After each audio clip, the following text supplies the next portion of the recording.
ይቅርታ እንጠይቃለን የኢትዮጵያ ሕዝብን ለምን አይልም? ለምን አድሚት ለምን አያምኑም ስተት መሆኑን? የኦርቶዶክስ እምነት ተከታዮች ሲመጡ መሸሸጊያ አትስጧቸው፣ አትደብቋቸው፣ ይልቁንስ ግደሏቸው። እነዛ በመትረየስ እየደረደሩ መጨፍጨፍ በጣም የሚከብድ ነገር ነው እና እንኳን እነሱ ለጨፈጨፉት አይደል እኛ ታሪኩን ላነበብነው እንኳን ይከብዳል። በጣም ነው የሚከብድ። ቀኝ እጅ ነበሩ። ስለዚህ እንዳትገል ብሎ ቴሌግራም ጽፎለት ነው ለግራዚያኒ።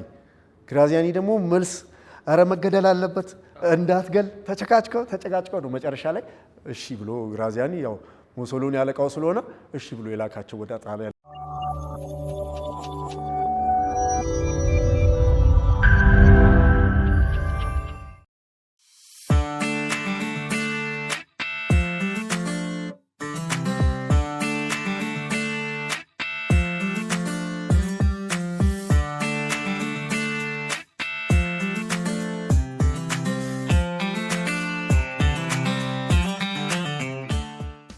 ውድ የነገረ መጻሕፍት ፕሮግራም ተከታታዮች የዛሬው እንግዳችን ኢሳያስ ዘራይ ነው።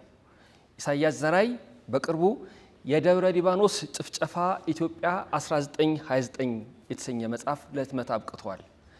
መጽሐፉ የተጻፈው በታወቀ የታሪክ ተመራማሪ በያን ካምቤል ሲሆን አዲስ አበባ ዩኒቨርሲቲ ፕሬስ ነው ያሳተመው።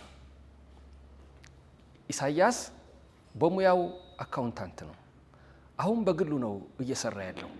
ይህ መጽሐፍ የመጀመሪያው ነው።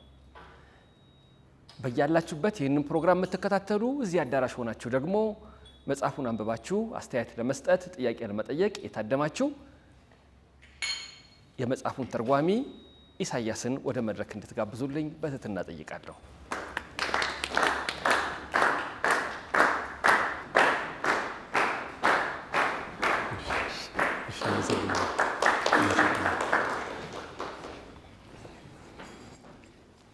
የደብረ ሊባኖስ ጭፍጨፋ ኢትዮጵያ 1929 እጅግ አሰቃቂ ከሆኑት የፋሺዝም ጅምላ ጭፍጨፋ ታሪኮች አንዱ። ጸሐፊ ያን ካምቤል፣ ተርጓሚ ኢሳያስ ዘርአይ፣ አሳታሚ አዲስ አበባ ዩኒቨርሲቲ ፕሬስ። ይህ መጽሐፍ ደብረ ሊባኖስ ስለተፈጸመ ጭፍጨፋ የሚናገር ነው። ደብረ ሊባኖስ ሰሞኑን ስደውልልህ ደብረ ሊባኖስ ነኝ አልከኝ። ይሄን መጽሐፍ ከተረጎምክ በኋላ ነው ወደ ደብረ ሊባኖስ መመላለስ የጀመርከው ወይስ በፊትም ደብረ ሊባኖስ ቅርብ ነበር? አይ አላውቀው። ደብረ ሊባኖስን የማውቀው ያው ሲባል እንደዚህ ዘመዶቼ አያቶቼ ምናምን ቅድመ አያቴ እዛ ተቀብረዋል። እሺ። እና በቃ ያው ደብረ ሊባኖስ ሀገራቸው እዛ ነው ምናምን እንደዚህ ሲባል ነው እንጂ ስለ ገዳሙ መልካምነት ሲወራ ነው እንጂ እኔ ሄጄም አላውቀውም። ራሱ ምን እንዳለው ምን ቤተክርስቲያኖች እንዳሉ ታሪኩን ምኑንም ነገር አላውቀውም ነበር። ይህም መጽሐፍ ነው እንግዲህ ያስተዋወቀኝ ወደዛ ይመራህ። አሁን የመጀመሪያ መጽሐፍ ነው። የታተመውም ደግሞ በታወቀ ቦታ ነው፣ ዩኒቨርሲቲ ፕሬስ። እንዴት ወደዚህ መጣ? ጥሪ ነው እንግዲህ እኔ አሁን ጥሪ ነው የምለው። ምክንያቱም ምሁር አይደለሁም፣ ጥናት ማድረግ ሰው አይደለሁም። እንዳልኩ አካውንታንት ነበርኩኝ። አንድ ድርጅት ውስጥ እየሰራው ነበረ። እሺ። ከዛ የዛ ድርጅት ባለቤት አገራቸው ወደዛ ይሄ ጭፍጨፋው የተፈጸመበት ሀገር ሽንኩርት ሚካኤል ይባላል። እዛ ነው ሀገራቸው እና አባታቸውም ካህን ነበሩ፣ እናታቸውም እንዲሁ መነኩሴ ነበሩ። የዛ ሀገር ሰው ናቸው። ብቻ ሽንኩርት ሚካኤል አካባቢ አሁን ያው ድርጅቱ ባለቤት ናቸው። እኔ እዛ የእነሱን አካውንት እየሰራው እያለ ነው ይዘውት መጡና ይሄን መጽሐፍ እንግሊዘኛውን ማለት ነው። ይሄ መጽሐፍ ጥሩ መጽሐፍ ነበረ፣ የሀገር ታሪክ ነው፣ ቢተረጎም ጥሩ ነበረ እና እንዲሁ ማን ይተረጉምልኛል አሉኝ። ከዛ እኔ ደግሞ 6 ኪሎ አካባቢ እንትን ስቴዲየም አካባቢ ትርጉም ቤቶች አሉ፣ እዛ ሂዱና አስተርጉሙት አልኳቸው። እሺ። ከዛ ሄደው ያው እንግዲህ ነጋዴ ናቸው ታውቃለህ፣ ነጋዴ ገንዘቡን ዝም ብሎ አያባክንም እና ሄዱና እዛ ሲጠይቁ አንድ ገጽ እንግዲህ በስንት ብር ሊሏቸው እንደሚችሉ ገምተው እና እንደ ውል ምናምን ሲተረጉሙ አንድ ገጽ ብዙ ብር ነው የሚጠይቁት። ከዛ እንግዲህ ያው 350 ገጽ በዛ ብር አበዙና ጠየቋቸው። ከዛ ተመልሰው መጡ እኔ ጋ።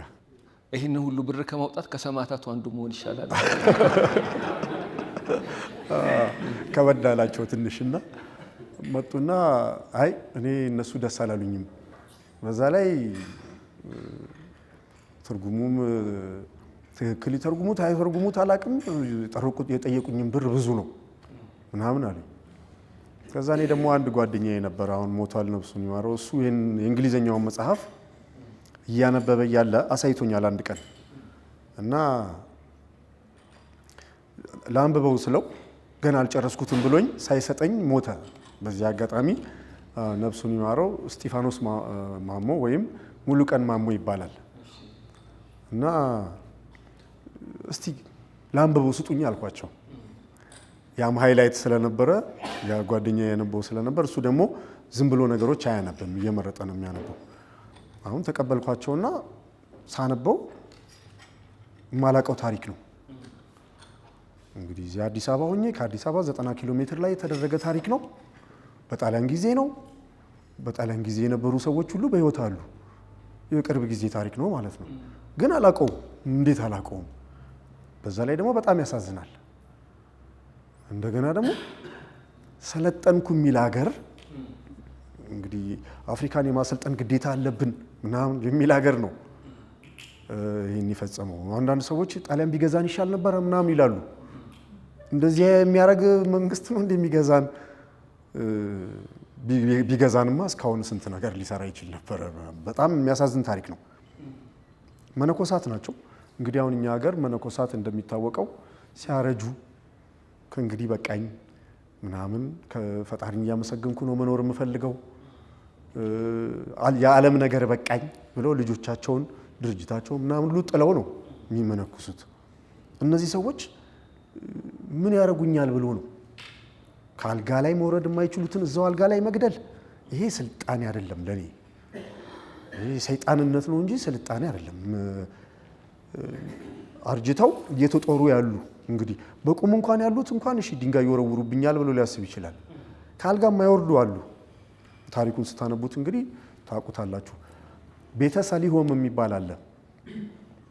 የቀድሞ ነገስታት የገነቡት እነ ንግሥት ዘውዲቱ ምናምን ያስገነቧቸው አቅመ ደካማ የሆኑትን በጣም የደከሙትን መነኮሳት የሚረዱበት ማለት ነው። እስኪሞቱ ድረስ አቅም ባላቸው በጎበዞቹ በአብዛኛው ሴቶች መነኮሳት ናቸው። ወጣቶቹ እነሱን እያጠቡ እያጸዱ እየተንከባከቡ እያበሉ እያለበሱ ልብሳቸውን እያጠቡ እዛው ካልጋ የማይወርዱ የደከሙ መነኮሳትን የሚንከባከቡበት ቦታ ነው ቤተ ሰሊሆም። እዛ ያሉትን አልጋ ላይ እንዳሉ መረፍረፍ በጥይት ማለት ምን አይነት ጭካኔ ነው? ሌሎቹንማ መኪና ላይ መጫን የሚቻለውንማ መኪና ላይ እየጫኑ ነው ወስደው ሽንኩርት ሚካኤል የሚባለው አካባቢ ላይ የጨፈጨፏቸው። እና ይሄ በጣም የሚያሳዝን ታሪክ ነው። በተለይ ደግሞ ክርስቲያንን የሚሉ የዓለም ካቶሊክ ቤተክርስቲያን ዋና እምብርት የሆነች ቫቲካን ያለችበት ሀገር ሌላ ክርስቲያን ገዳም ማህበረሰብን ፈጽሞ ለማጥፋት ፋይል አዘጋጅተው ሊኩዊዳዚዮን ዴ ኮቬንቶ ደብረ ሊባኖስ የሚል ፋይል ተዘጋጅቶ ሂደቱ እዛ ውስጥ እየተጠራቀመ እየተመዘገበ እየተያዘ እየተሰነደ ነው። በሂደት በጥናት በደንብ በእቅድ ነው የተፈጸመው። 3 ወር ያህል ታቀዱበት ነው የተፈጸመው። በደም ፍላት ዝም ብለው አንድ ቀን ሄደው የረፈረፉት አይደለም። በደንብ ፕሮግራም አድርገው ቦታ መርጠው ሚስጥራዊ ቦታ ሰው በማያየው መንገድ ቴሌግራም መልእክት ልውውጥ እያደረጉ ማስረጃዎች አሉ ቴሌግራሞቹ። ይህንን አንብቦ መቼም ዝም ማለት ያው ይከብዳል። እኔ ቢያንስ ቺን ነገር እንኳን እንግሊዘኛ ለማያነብ ሰው እንግሊዘኛ የሚያነብ እንኳን ላያነበው ይችላል እኮ ያን ዘማሰከር ኦፍ ደብረ ሊባኖስን ካልነገርከው ሰው አብዛኛው ሰው አንባቢ አይደለም እና ያን ፈልጎ ገዝቶ ላያነበው ይችላል። ግን ጣሊያን እኮ አሪፍ ነች ምናምን ሊል ይችላል። ይህን ቢያነብ ግን በእርግጠኛ አቋሙ ይቀየራል። ምክንያቱም እስካሁን የጣሊያን መንግስት ይቅርታ አልጠየቀም። ይህ አንድ ጥያቄ ይፈጥራል። የዛን ጊዜው ያለው ፋሺስት ነው፣ ፋሺዝም ፖሊሲ ነበር የሚከተለው እንኳን ቢባል ማለት ነው። አሁን ያለው መንግስት ለምን ያኛው የሰራው ስህተት ነው ይቅርታ እንጠይቃለን የኢትዮጵያ ሕዝብን ለምን አይልም? ለምን አያምኑም ስህተት መሆኑን እስካሁን? እና እኔ አሁን ይሄን የኢትዮጵያ ሕዝብ በራሱ ጊዜ ጥያቄ መፍጠር አለበት ብዬ አምናለሁ። ከማን ጋር ወዳጅ እንደምንሆን መለየት አለብን። ምን ያህል የብሔር ጦርነት የብሔር ጥላቻ እርስ በርስ ለመፍጠር እንዳቀዱ እንደነበረ አለ እዚህ ውስጥ ቴሌግራም መልእክቶቹ ላይ አለ። አንዱ ሃይማኖት ሌላው ሃይማኖት እንዲጠላው ታርጌት ያደረገ ፖሊሲ ነበር የሚያራምዱት። ግን ደግሞ ፌል ያደረጉት ደግሞ የወደቁት ደግሞ ሁሉንም ደግሞ ከራሳቸው በታች ደግሞ አድርገው የሚመለከቱበት ፖሊሲ ነበረ። ስለዚህ ቢያንስ ለነሱ እንኳን ተቀጥሬ ይጠቀማለሁ ይል የነበረው እንኳን ከተወሰነ ደረጃ በላይ ማለፍ መብት እንደሌለው የሚደነግግ ፖሊሲ ነበራቸው። ስለዚህ ባንዳውም ከተወሰነ ጊዜ ደረጃ በላይ እንደማያድግ ስለሚያምን ኢትዮጵያዊነቱ ይሻለዋል። ስለዚህ ባንዳውም ከተወሰነ ጊዜ በኋላ ክዷቸዋል። ያው ለጥቅም መቼም የታወቀ ነው። ሰው ከክርስቶስ ሐዋርያትም እንግዲህ ያው ይሁዳ ለጥቅም ብሎ እንትን ይላልና ከኛም ሰዎች ነበሩ። ጣሊያኖቹን እንደ ተስፋ አድርገው ተቀበሏቸው ነበሩ። እልል ብለው የተቀበሏቸው ነበሩ። አለ እዚሁ መጽሐፍ ውስጥም አለ።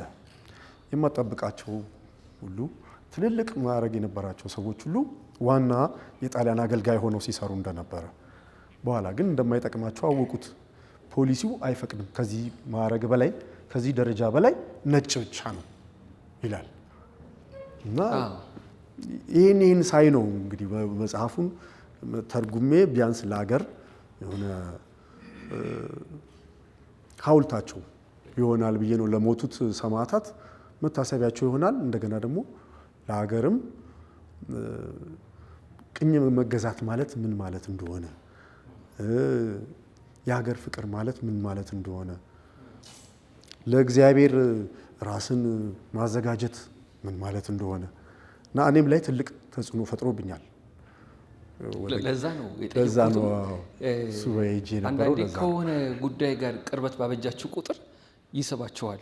ከተረጎመው በኋላ ይበልጥ እግሩን ወደ ደብረ ሊባኖስ እንዲያበዛ አሁን የፍልሰታ እንኳን እዛ ነበረ እንደ መጣ ነው በቁጥጥር ስር ያዋል ነው። ይገርማል። ያኔ የተደረጉ የሆኑት ነገሮች ሁሉ ቅድም እንዳልከው አሁን ስለ ባንዳነት ሲነሳ ኢትዮጵያ ውስጥ የዚህ አካባቢ ወይም የዚህ ብሔር ወይ የዚህ ሃይማኖት ሲባል ይገርመኛል። ያ ባንዳ ያላበቀለ ማህበረሰብ ኢትዮጵያ ውስጥ የለም። እኔ ንባቤ እንደነገረ እያንዳንዱ የመታወቅ ያለመታወቅ የመገለጥ ያለመገለጥ ጉዳይ ነው እንጂ በብዙ ድርሳናት ላይ ስናነብ እያንዳንዱ አርበኛ እንዳለ ሁሉ የሆነ ማህበረሰብ ከሁሉም ውስጥ አርበኛ አለ፣ ባንዳም አለ። ከሁሉም ውስጥ ነገሌ የሚያስብል አይደለም። በዛው ልክ ደግሞ ምንም የተጻፈም ስለሆነ የጠቀስን ስናወራ ለምሳሌ ሳባቺ የጻፈው መጽሐፍ ላይ አንብቤ የገረመኝ ፋሽስት ጣሊያን ወደሆነ ማህበረሰብ ሄደና የአካባቢውን ሕዝብ ያናግራቸዋል። የኦሮምኛ ቋንቋ ተናጋሪዎች ናቸው። የኦሮሞ ማህበረሰብ ተወላጆች ናቸው። ምንድን ነው ያለው? እነዚህ አማሮች የኦርቶዶክስ እምነት ተከታዮች ሲመጡ መሸሸጊያ አትስጧቸው፣ አትደብቋቸው፣ ይልቁንስ ግደሏቸው ብሎ መመሪያ ይሰጣል። ያ ማህበረሰብ ምን ስላደረጉን ነው መንገላቸው ብሎ ተባብሮ ነው ጠላትን ያጠፋው። ይህም አለ። እንዲህ አይነት ነገሮች ናቸው መነገርም ያለባቸው። የተጣላንባቸው ጊዜያት አይደለም መቁጠር፣ ተፋቅረን ጠላትን የረታንባቸው አጋጣሚዎችንም ማስታወስ ተገቢ ስለሆነ ይሄ መጽሐፍም የሚያነሳቸው ነገሮች አሉ።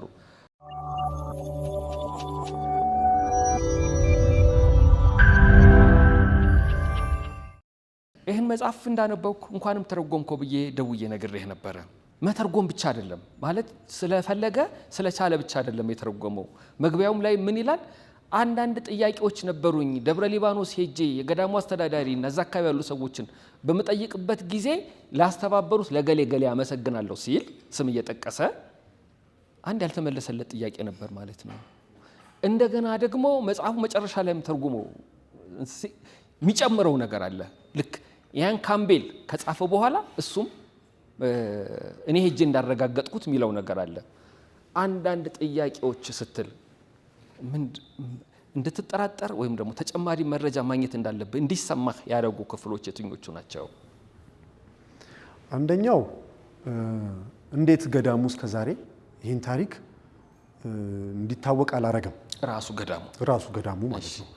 ምክንያቱም በገዳሙ ታሪክ ላይ ይሄ ትልቅ ነገር ነው። ጭፍጨፋው የተወሰኑ ሰዎችን የተመለከተ አይደለም። ኢሳያስ ስንት ሰው ነው የተጨፈጨፈው? እንግዲህ ደራሲው የገመተው 2000 በላይ ነው። ከ2000 በላይ የደብረ ሊባኖስ ማህበረሰብ ከሌላ አካባቢ የመጡ ብቻ እዛው ደብረ ሊባኖስ የተገኙ ግንቦት 12 1929። አሁን እንዴት ነው ጣሊያኖቹ ያሉት 450 ሰው ነው ያሉት። 450 ሰው አገልጋዮቹ ብቻ ናቸው። 450 ሰው ማያገለግሉ ደግሞ ምንኩስናን ተቀብለው እዛ ገዳም ውስጥ የሚኖሩ ድርጎ የሚባል አለ። በቀን ምግብ እየተሰጣቸው የሚኖሩ ደግሞ አሉ። የሚጦሩ ደግሞ አሉ። ለጸበል የመጡ አሉ። ለትምህርት የመጡ አሉ። አሁን እነዚህ ሲደመሩ በአሁን ጊዜ አድጎ ከ5000 በላይ ነው ማህበረሰቡ በገዳሙ ስር ተመዝግቦ የሚታወቀው ማለት ነው። በዛ ጊዜ ግን ሰሜን ሸዋ አካባቢ በነበረው ጦርነት የተነሳ ደራሲው ያው ከሌሎችም ምንጮች ሰብስቦ ያገኘው እስከ 2000 ይደርሳሉ። ግንቦት 12 በዓሉን ለማክበር ደብረ ሊባኖስ በዓል ነው። ግንቦት 12 ትልቅ በዓል ነው፣ እዛ ይከበራል። ያን በዓል ለማክበር በገዳም ውስጥ ሊገኙ ይችላሉ ብሎ ያስቀመጠው ግምት ከ2000 እስከ 2200 ሰው ይኖራል ብሎ ነው የገመተው። ጦርነት ባይኖር ኖሮ እስከ 10000 ከዛ በላይም ሰው ይኖር ነበረ። ገዳሙን ለመጎብኘት የሚመጣ ምዕመናን፣ ከሌሎች ገዳሞች የሚመጡ ካህናት፣ እዛ ተምረው ያደጉ ማለት ነው።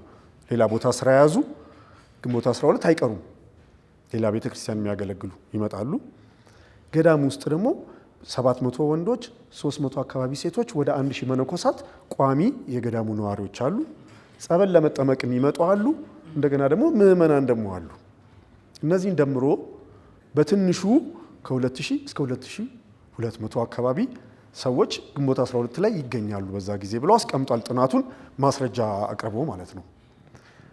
አሁን ራሳቸው ጣሊያኖቹ ምንድን ያሉት ደብረ ሊባኖስ ገዳም ሙሉ ለሙሉ ተደምስሶ ከስራ ውጪ ከአገልግሎት ውጪ ሆኗል ነው ያሉት። የደብረ ሊባኖስ ጉዳይ ተፈጽሟል፣ ደብዛው ጠፍቷል ነው ያሉት እና ባዶ አድርገውታል ማለት ነው። ባዶ ሲያደርጉት ምንም የተረፈ ሰው አይኖርም ማለት ነው። ከዛ ከገዳም ውስጥ ተረፉ የሚባሉት 30 ምናምን ህፃናት ናቸው ከተያዙ ሰዎች ውስጥ። ከነዛ ውስጥም ደግሞ ሶማሊያ እስር ቤት ተወስደው ደናኔ ተወስደው በዛ በበረሃ ሁኔታ ምናምን ሞተው ምናምን ወደ ቤታቸው የተመለሱት እንግዲህ ከ5 በታች ህፃናት ናቸው። ሌላ ምንም የተረፈ ሰው የለም እና ከባድ ነው፣ አሳዛኝ ነው። ሄዳችሁ ብታዩት ደግሞ መነኮሳቱን ብታያቸው እነዚህ መነኮሳት ለምንድን ነው የሚጨፈጨፉ? ማለት አሁን እዚህ ስናወራ ቀላል ነገር ይመስላል፣ ታሪክ ይመስላል ምናምን። 10 መነኮሳት እዚህ ጋር ቢኖሩ ምን ያህል ግርማ ሞገስ እንዳላቸው፣ ምን ያህል እንደሚያስፈሩ፣ እንደሚከብዱ ዓለምን እኛ የምንጓጓላትን ዓለም ንቀው ይሄዱ። ብዙዎቹ ድሃ ስለሆኑ አይደለም እዛ ይሄዱት፣ ቤታቸውን ድርጅታቸውን ምናምን ሁሉ የተናዘዙ አሉ ለገዳሙ። ስሞት ገዳሙ ቤቴን ይውሰደው፣ እኔን ግን እስከ መጨረሻው ይጦረኝና ይቅበረኝ እዚሁ ብለው ቤታቸውን ስንት ሚሊዮን የሚያወጣ ቤት፣ ሱቅ፣ ድርጅት ገንዘባቸውን ሁሉ ሰጥተው የመነኮሱ አሉ እና በባዶ እግራቸው በመነኩሴ ቀሚስ ብቻ የሚኖሩ ማለት ነው። 10 አልኳችሁ አይደል? 100 1000 ያስባችሁታል? 1000 መነኩሴ አንድ ላይ ተሰብስበው እነዛ በመትረየስ እየደረደሩ መጨፍጨፍ በጣም የሚከብድ ነገር ነው እና እንኳን እነሱ ለጨፈጨፉት አይደል እኛ ታሪኩን ላነበብነው እንኳን ይከብዳል። በጣም ነው የሚከብደው። ለዛ ነው ወደዚህ መጽሐፍ መተርጎም የገባሁትና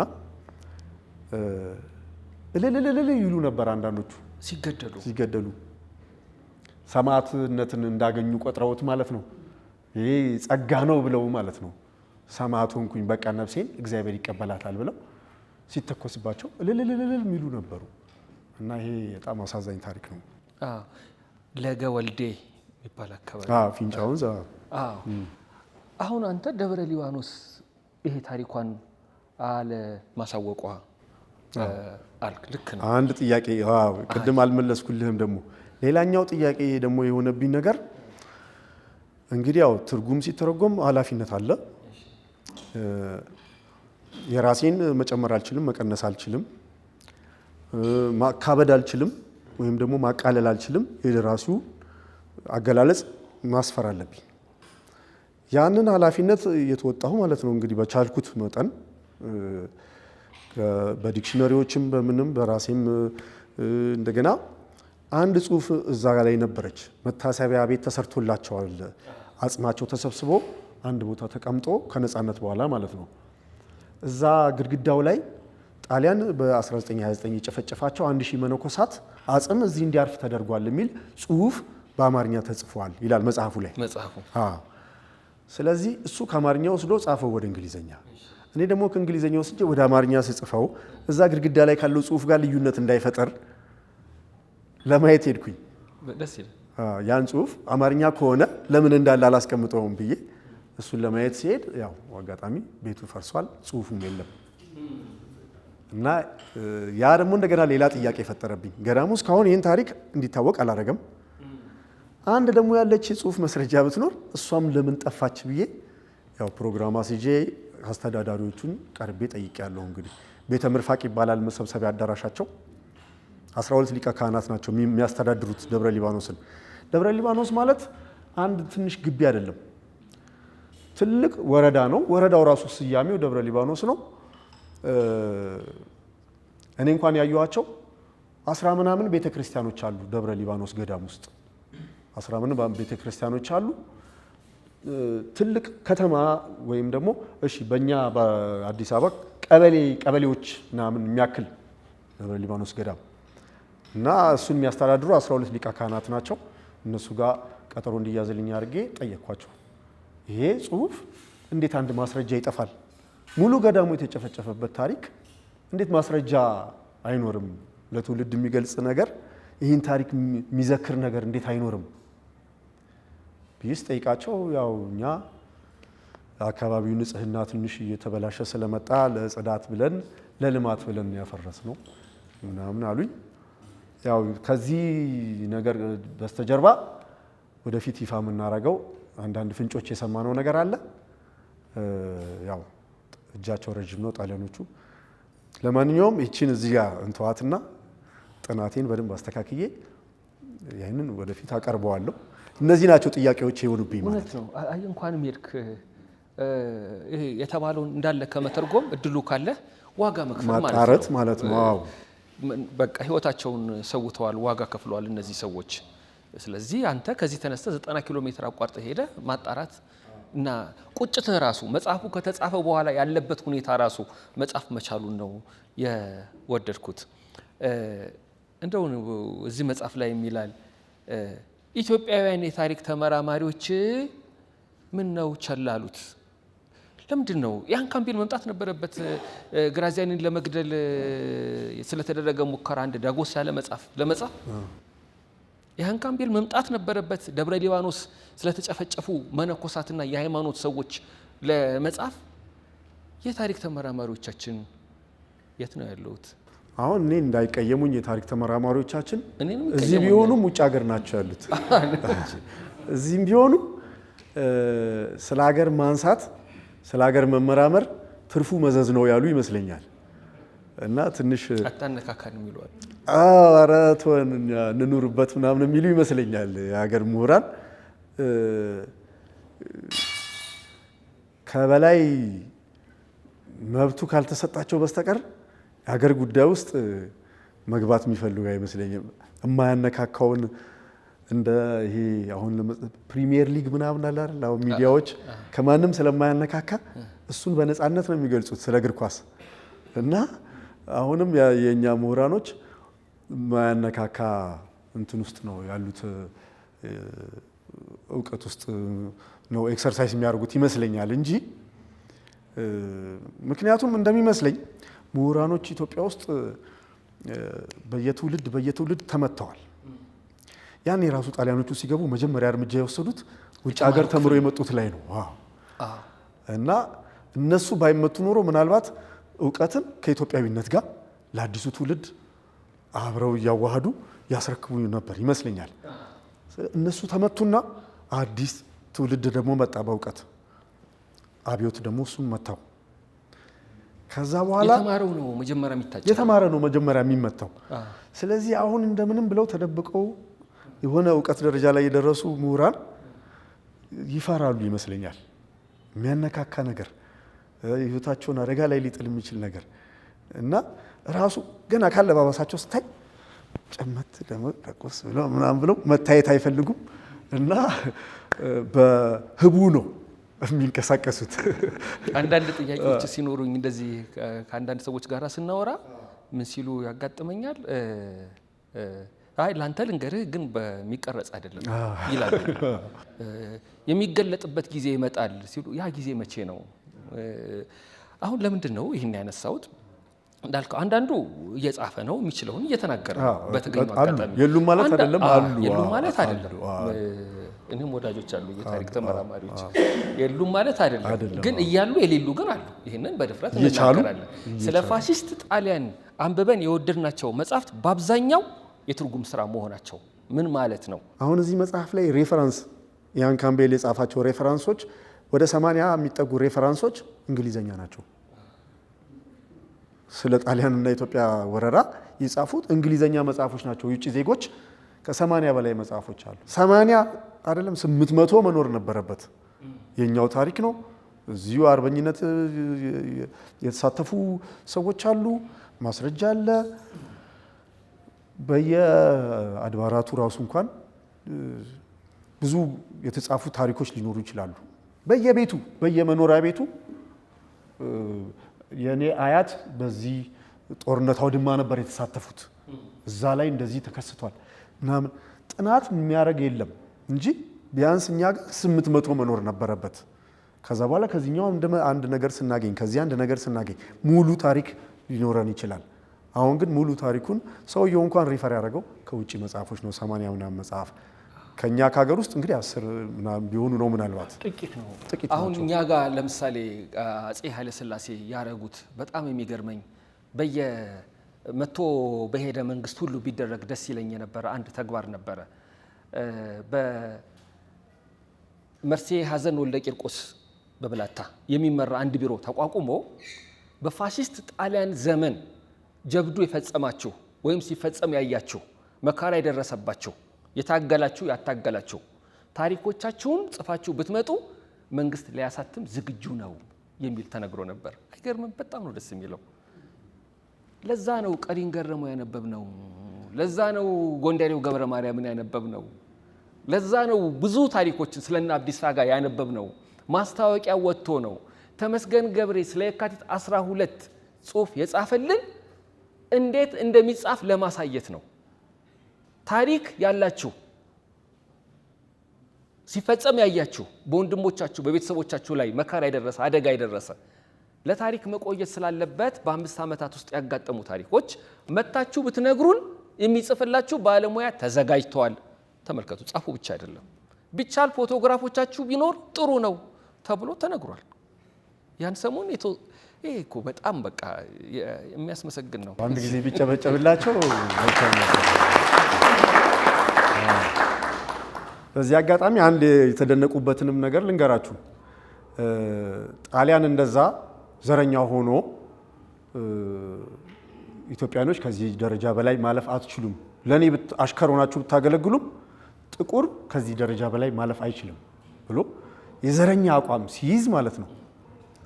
እሳቸው ግን ከነጻነት በኋላ ፋሺዝምን የማይከተል ጣሊያናዊ ኢትዮጵያ ውስጥ መስራት የሚፈልግ መኖር የሚፈልግ ለኢትዮጵያ መልካም ግብዓት ሊያቀርብ የሚችል ጣሊያናዊ መኖር ይችላል ኢትዮጵያ ውስጥ። ጠላታችን አይደለም ከእንግዲህ በኋላ።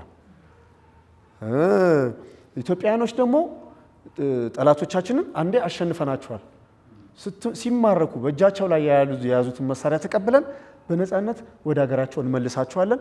እነሱ እኛ ላይ እንዳረጉት ነገር እናንተ እነሱ ላይ እንዳታረጉ፣ የሀገራችንን መልካም ስም እንዳታጠፉ፣ ጀግና ግን ሰብአዊ ልብ ያላችሁ ኢትዮጵያኖች መሆናችሁን ሀገራችሁን አስከብሩ፣ በሰላም በእንክብካቤ ይዛችሁ ወደ ሀገራቸው ላኳቸው ብለው ያሰለጠኑት የተባለው አረመኔ ሲሆን እሳቸው ደግሞ ራሽናል ሚዛናዊ ሆነው በዘረኛ ሳይሆኑ ማለት ነው።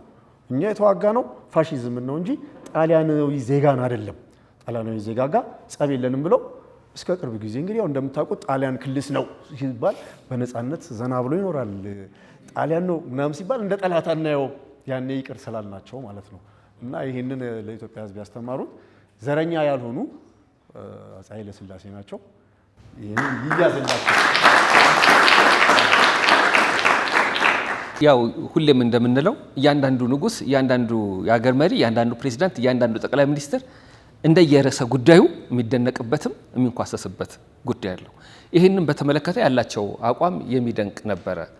ኢሳያስ፣ አሁን የደብረ ሊባኖስ ጭፍጨፋ የሚለው ቃል አንድ ሰው ቶሎ አእምሮ ሲመጣ ለምን ይላል። ለምን?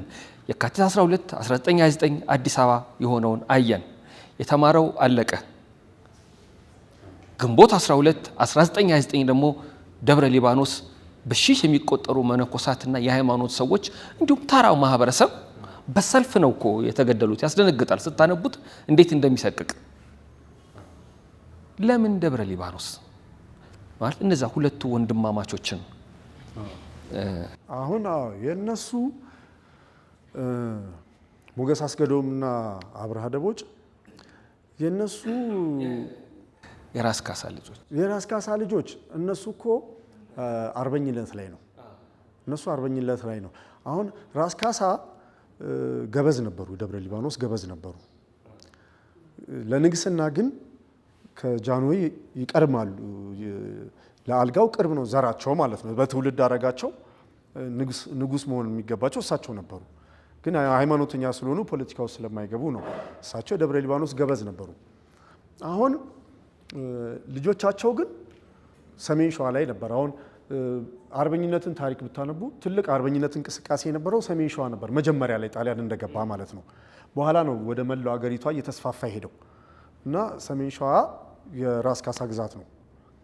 የነ ደጃዝማች አበራ ካሳ ልጆቻቸው ማለት ነው። ወንድወሰን ካሳና አስፋወሰን ካሳ ሶስቱም እጅ አንሰጥም ብለው እንግዲህ ሲዋጉ የነበሩ ናቸው። አሁን እነሱ የነበሩበትን ክልል ለመያዝ የተለያየ አይነት ስትራቴጂ ተጠቅመዋል። ሌላውን ብሔርን በማነሳሳት መጨረሻ ላይ ደግሞ የውሸት ቃል ነው የገቡላቸው። መጀመሪያ በአውሮፕላን መርዝ እየረጩ ያን አካባቢ እርሻውን፣ የገበሬውን እርሻ፣ የመጠጥ ውሃውን ምኑን በመርዝ እየበከሉ አሳልፈ ስጥ፣ እንዳትደብቅ እነዚህን አርበኞች አሳልፈ ስጥ እያሉ በዛ ያስፈራሩ ነበረ። ያው ህዝቡ ግን ችሎት ዝም ብሎ ነበር የሚኖረው፣ የሚዋጋው ማለት ነው። ሬዚስት አድርጎ እነሱን አርበኞቹን አሳልፎ አልሰጠም ነበረ። በኋላ ቃል ገብተው ነው ደብዳቤ ጽፎላቸው እናንተ እጃችሁን ከሰጣችሁ ህዝቡን ምንም አናረግም፣ የተዋጋችሁትም ለሀገራችሁ ነው፣ ይቅርታ ይደረግላችኋል፣ ማንም አይፈርድባችሁም በዚህ ምናምን ብለው እጅ ሲሰጡ ወዲያው ገደሏቸው። ይሄ ደግሞ በእኛ ህዝብ ዘንድ ቃል አባይ ምናምን የሚባለው ማለት ነው። ቃል የህሊና ዕዳ ነው። እንዴት ምንም አላረጋችሁም፣ በጣሊያን መንግስት ስም ቃል ገብቻለሁ እጃችሁን ስጡኝ ብሎ እጃቸውን ከሰጡ በኋላ እንዴት ይገላል? ይሄማ እጃችንን ብንሰጥ አይለቀንም፣ ገለን ብንሞት ይሻላል ብለው በዛው ደግሞ ወደ አርበኝነትም አመረረ ህዝቡ ማለት ነው። የሚታመን አይደለም ይሄ ቃሉ አይታመንም ተባለ። ያው በራሳቸው በሰሩት ስራ ህዝቡ ገመታቸው ማለት ነው። ሌላውም ሊገዛላቸው የሚፈልግ ፈርቶም እጅ ሊሰጥ የሚፈልግ እጅ የሰጠውን የሚገሉ ስለነበር አሁን ጣሊያኖች ምንም አይነት እስረኛ አልነበራቸው። እንግዲህ ኢትዮጵያ መጨረሻ ላይ ነፃነቷን ስታገኝ ብዙ ጣሊያን እስረኛ ነበራት። በዛ ሰዓት ግን ጣሊያኖች ምንም አይነት የኢትዮጵያ እስረኛ አልነበራቸው። ይገላሉ፣ ወዲያው እጅ የሰጠውንም ይገላሉ፣ የተማረከውንም ይገላሉ። አንዳንዶቹን ጣሊያን አዚናራ ደሴት፣ አንዳንዶቹ ደግሞ ሶማሌ ደናኔ የሆኑ እነሱ ምንም ውጊያ ውስጥ ያልነበሩ ናቸው። ዝም ብሎ ስለሚፈሩ የተማሩ ናቸው። ውጪ ያውቃሉ፣ የውጭውን ዓለም ያውቃሉ ምናምን ተብሎ ዝም ብሎ ስለሚፈሩ፣ በዛ ላይ ደግሞ አርበኝነት ውስጥ አልገቡም፣ ጥቃት ሊያደርሱ አይችሉም ተብሎ አለኩ ታፍሰው ለጋራ አካባቢ ተጭነው የተወሰዱ ምናምን ዝም ብሎ ምሁር በመሆናቸው። አሁን ለምሳሌ ተክለ ጻድቅ መኩሪያ እሳቸው ዝም ብለው ምሁር ስለሆኑ ብቻ ታፍሰው ደናኔ ተወስዶ የታሰሩ ናቸው። አርበኝነት ውስጥ አልገቡም ነበረ። ኢሳያስ ይቅርታ ለጠቅላላ እውቀት የአቶ ተክለ ጻድቅ መኩሪያ ልጅ ወይዘሮ አለምሸት ተክለ ጻድቅ ማዕከላችን ይገኛሉ።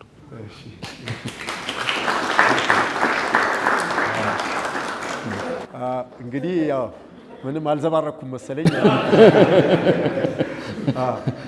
እሳቸው ያው እንደተናገሩት እንግዲህ ምሁር ስለነበሩ ብቻ ነው ተወስደው ደህና ነው የታሰሩት እና ያሰራቸው አርበኛ ያልሆኑትን ነው።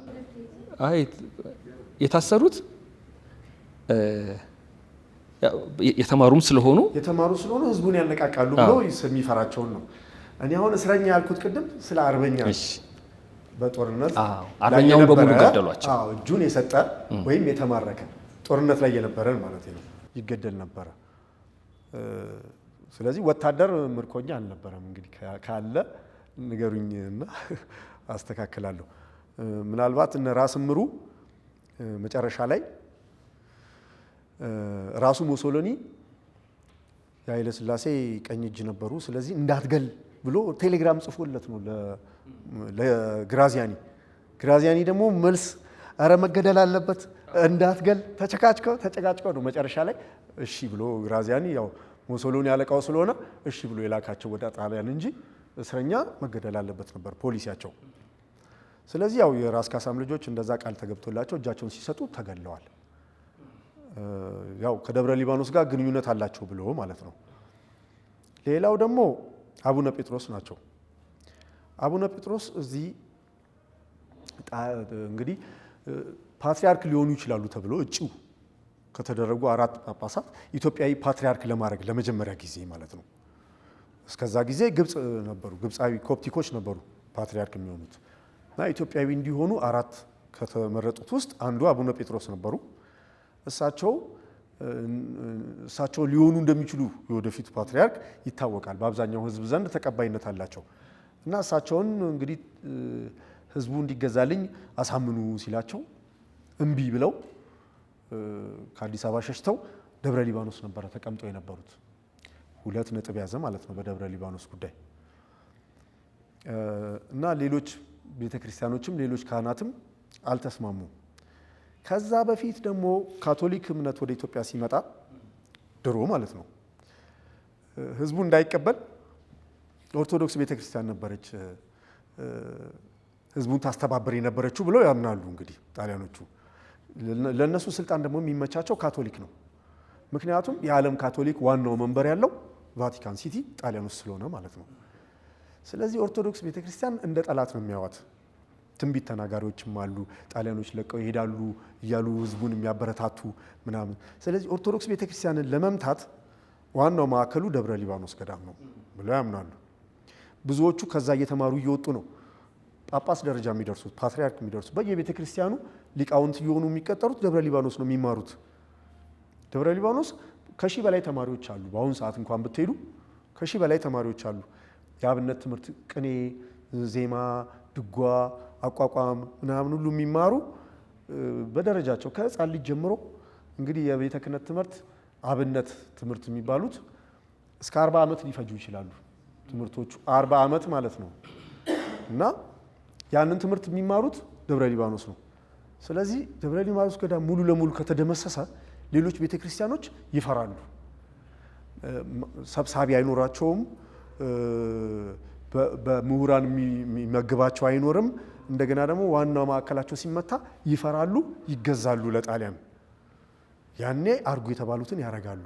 ራሱ አሁን ግራዚያኒ ምንድን ያለው ደብረ ሊባኖስ ገዳም ላይ ባረኩት ነገር ምንም አይጸጽተኝም፣ ከትልቁ ጳጳስ እስከ ተራ ቄስ እንዲፈራ እና እኛ ያልነውን ካላረገ ምን ሊገጥመው እንደሚችል እንዲያውቅ አድርጌያለሁ፣ እኮራበታለሁ ያለው ራሱ ግራዚያኒ።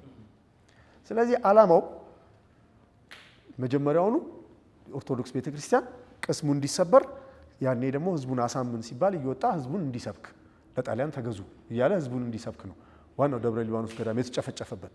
ሰበብ ያደረገው ግን ሞገስ አስገዶምና አብርሃም ደሞጭ የአብርሃም ሚስት እናቷ መነኩሴ ነበሩ። እዛ እሳቸው ጋር እንድትደበቅ ሄዳ ነበረ። ስለዚህ እነሱ እዚህ ቦምቡን ከጣሉ በኋላ እሷ ጋር ሄደው ነበረ። ዋናው ታሪክ ግን እሷ ጋር ሄዱና እሷንም ጥፊ ብለው እነሱ ሰሜን ሸዋ ራስ አበበ አረጋይ ጋር ነው የሄዱት። 2 ቀን የቆዩት ደብረ ሊባኖስ ውስጥ። አንዲት የእሷ እናት መነኩሴ ጋር ነው የሄዱት። ስንት መነኩሴ አለ? ቅድም የነገርኳቸው 1000 መነኩሴዎች 300 ሴትና 700 ወንድ ገዳሙ መዝግቦ የያዛቸው የገዳሙ አባላት ናቸው። በራሳቸው ደግሞ መንኩሰው ቤት ተከራይተው የሚኖሩ ደግሞ በጣም ብዙ አሉ። አፈር ጠባቂ ይባላሉ። እዛው ለመቀበር ማለት ነው። ሲሞቱ እዛው ለመቀበር። እነሱ አሁን አልተመዘገቡም፣ በገዳም ውስጥ አልተመዘገቡም፣ ግን እዛው ተከራይተው የሚኖሩ ናቸው።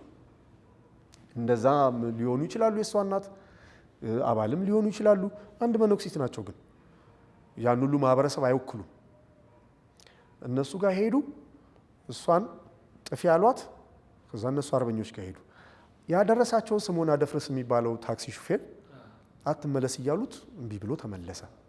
እሱ ደግሞ ከነሱ ጋር እየነዳ ነው ደግሞ አብሮ ከነሱ ጋር ይውላል። ይታወቃል ማንነቱ። ቦምብ የጣሉት እነሱ መሆናቸው ሲታወቅ እሱ እዚህ ሲመለስ ተያዘ። ቶርች አደረጉት። ያው ገረፉት፣ ምን አሉት፣ ምን አሰቃዩት። ተናዘዘ። በቃ ያደረስኳቸው ደብረ ሊባኖስ ነው አለ። ገደሉት። ከዛ ደብረ ሊባኖስ ሄዱ ማለት ነው። ይቺን ነጥብ ከራስ ካሳ ጋር ከአቡነ ጴጥሮስ ጋር የክስ መመስረቻ አረጉና ደብረ ሊባኖስ ገዳም ጥፋተኛ ሆኖ አግኝተነዋል፣ ስለዚህ መደምሰስ አለበት ምናምን አሉና የአርበኛ መሸሸጊያ ሆኗል። አንድ አርበኛ አላቀረቡም። ደብረ ሊባኖስ ገዳም ውስጥ የያዙት እዚህ ገዳም ውስጥ አርበኞች ያዝን ብለው ያቀረቡት አንድ ሰው የለም። የአርበኛ መሸሸጊያ ሆኖ አግኝተነዋል። ግራዚያኒ ላይ በተደረገው ቦምብ ሙከራ ዋናው ጠንሳሽ ሆኖ አግኝተነዋል። ስለዚህ ዋናው ጥፋተኛ ምናምን እሱ ነው ምናምን ብለው በቃ በጭፍን ነው ኬዙ ያቀረቡት ክስ። ገዳሙን ለመደምሰስ ያቀረቡት ክስ ምንም ዋጋ የማይሰጠው ክስ ነው። ዋናው ዓላማቸው ግን ኦርቶዶክስ ቤተክርስቲያንን ለማዳከም ነበረ። ለዚህ ነው ጭፍጨፋውን ደብረ ሊባኖስ ላይ ያደረጉት ለማለት ፈልጌ።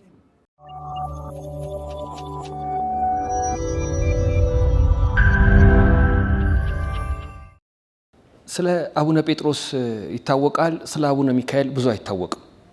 ግን ያልተናነሰ ሃይማኖታዊ ተጋድሎ፣ አገራዊ ፍቅር ነበራቸው።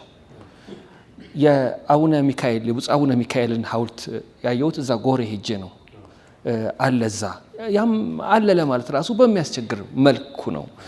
እዚህ ደግሞ የአቡነ ጴጥሮስ አለ። የካቲት 12 መታሰቢያ የሚሆን ሆስፒታል አለ፣ ትምህርት ቤት አለ፣ ሐውልት አለ። አዲስ አበባ የካቲት 12 ይታወቃል። ደብረ ሊባኖስ ለተደረገ ጭፍጨፋ ግን ሐውልት የለም። ያ እንግዲህ ያ ሰማዕታት ሐውልት አዲስ አበባ ላይ የቆመው ማለት ነው። አንደኛው ምክንያት ጭፍጨፋው የተጀመረው እዛ ጋ ስለሆነ ነው። የመጀመሪያዎቹ ሰዎች የተጨፈጨፉት እዛ ጋ ነው። ያው ጭፍጨፋው የጣሊያን ንጉሥ ልጁ ሴት ልጁ ልደቷ ስለነበረ ግራዚያኒ በዛ ቀን እኔ ምጽዋት እሰጣለሁ ኑ ብሎ የኔ ቢጤዎችን ምጽዋት እሰጣለሁ ኑ ብሎ ስለጠራ በዛ በኩል በራለች አይደለ? በሰማዕታቱ ሐውልት በኩል የዩኒቨርሲቲ በራለች። ዩኒቨርሲቲው ነው እንግዲህ ጎቨርኖ ጀነራል ብሎ የእሱ እንደ ቤተ መንግስት የነበረው ማለት ነው። በፊት የኃይለ ሥላሴ ቤተ መንግስት ነበረ፣ የአፄ ኃይለ ሥላሴ ቤተ መንግስት ነበረ። በኋላ እሱ ደግሞ የራሱ ቤተ መንግስት አድርጎት ጎቨርኖ ጀነራል አድርጎት እዛ ስጦታ ለኔ ቢጤ ምጽዋት ሊሰጥ ጠራ የዛ ቀን እና በዛች በር በኩል እየገቡ ገና ምጽዋቱን መቀበል እንደጀመሩ ነው። የዛ ቀን ፊት ለፊት እናገኘዋለን ግራዚያኒን እንምታው ብለው ሞገስ አስገዶምና አብርሃም ደቦጭ፣ ሌሎችም ግን ተሳታፊዎች አሉ ስማቸው የማይጠራ እነ በጅሮንድ ለጥበሉ ገብሬ፣ ሌሎችም አሉ እነ ስምዖን አደፍርስ ምናምን ቅድም ያልኩት ማለት ነው። የሚጠራው የሁለቱ ስም ብቻ ነው። እና የዛ ቀን በፊት ለፊት እናገኘዋለን ብለው ቦምብ ሊጥሉ ያሰቡት። ያው እነሱ ደግሞ ጣሊያኖቹም መረጃ አግኝተዋል መሰለኝ። በጣም ብዙ ወታደር ቦታው ላይ ከቦ ሊቀርቡ አልቻሉም፣ አጠገቡ ሊደርሱ አልቻሉም። ለዚህ ነው ቆስሎ የተረፈው እንጂ አጠገቡ ቢደርሱ ኖሮ ይሞት ነበረ። አሁን ቦምቡን ከጣሉ በኋላ ጣሊያኖቹ መጀመሪያ ምርጫ የጀመሩት እነዛ የኔ ቢጤዎች ላይ ነው። እነሱን እየገደሉ ግቢ ውስጥ የገቡትን ሲጨርሱ እዛች ሰማዕታት ሐውልት አካባቢ ደግሞ ተራ የሚጠብቁትን ለመግባት ተራ የሚጠብቁትን ጨፈጨፉ ማለት ነው።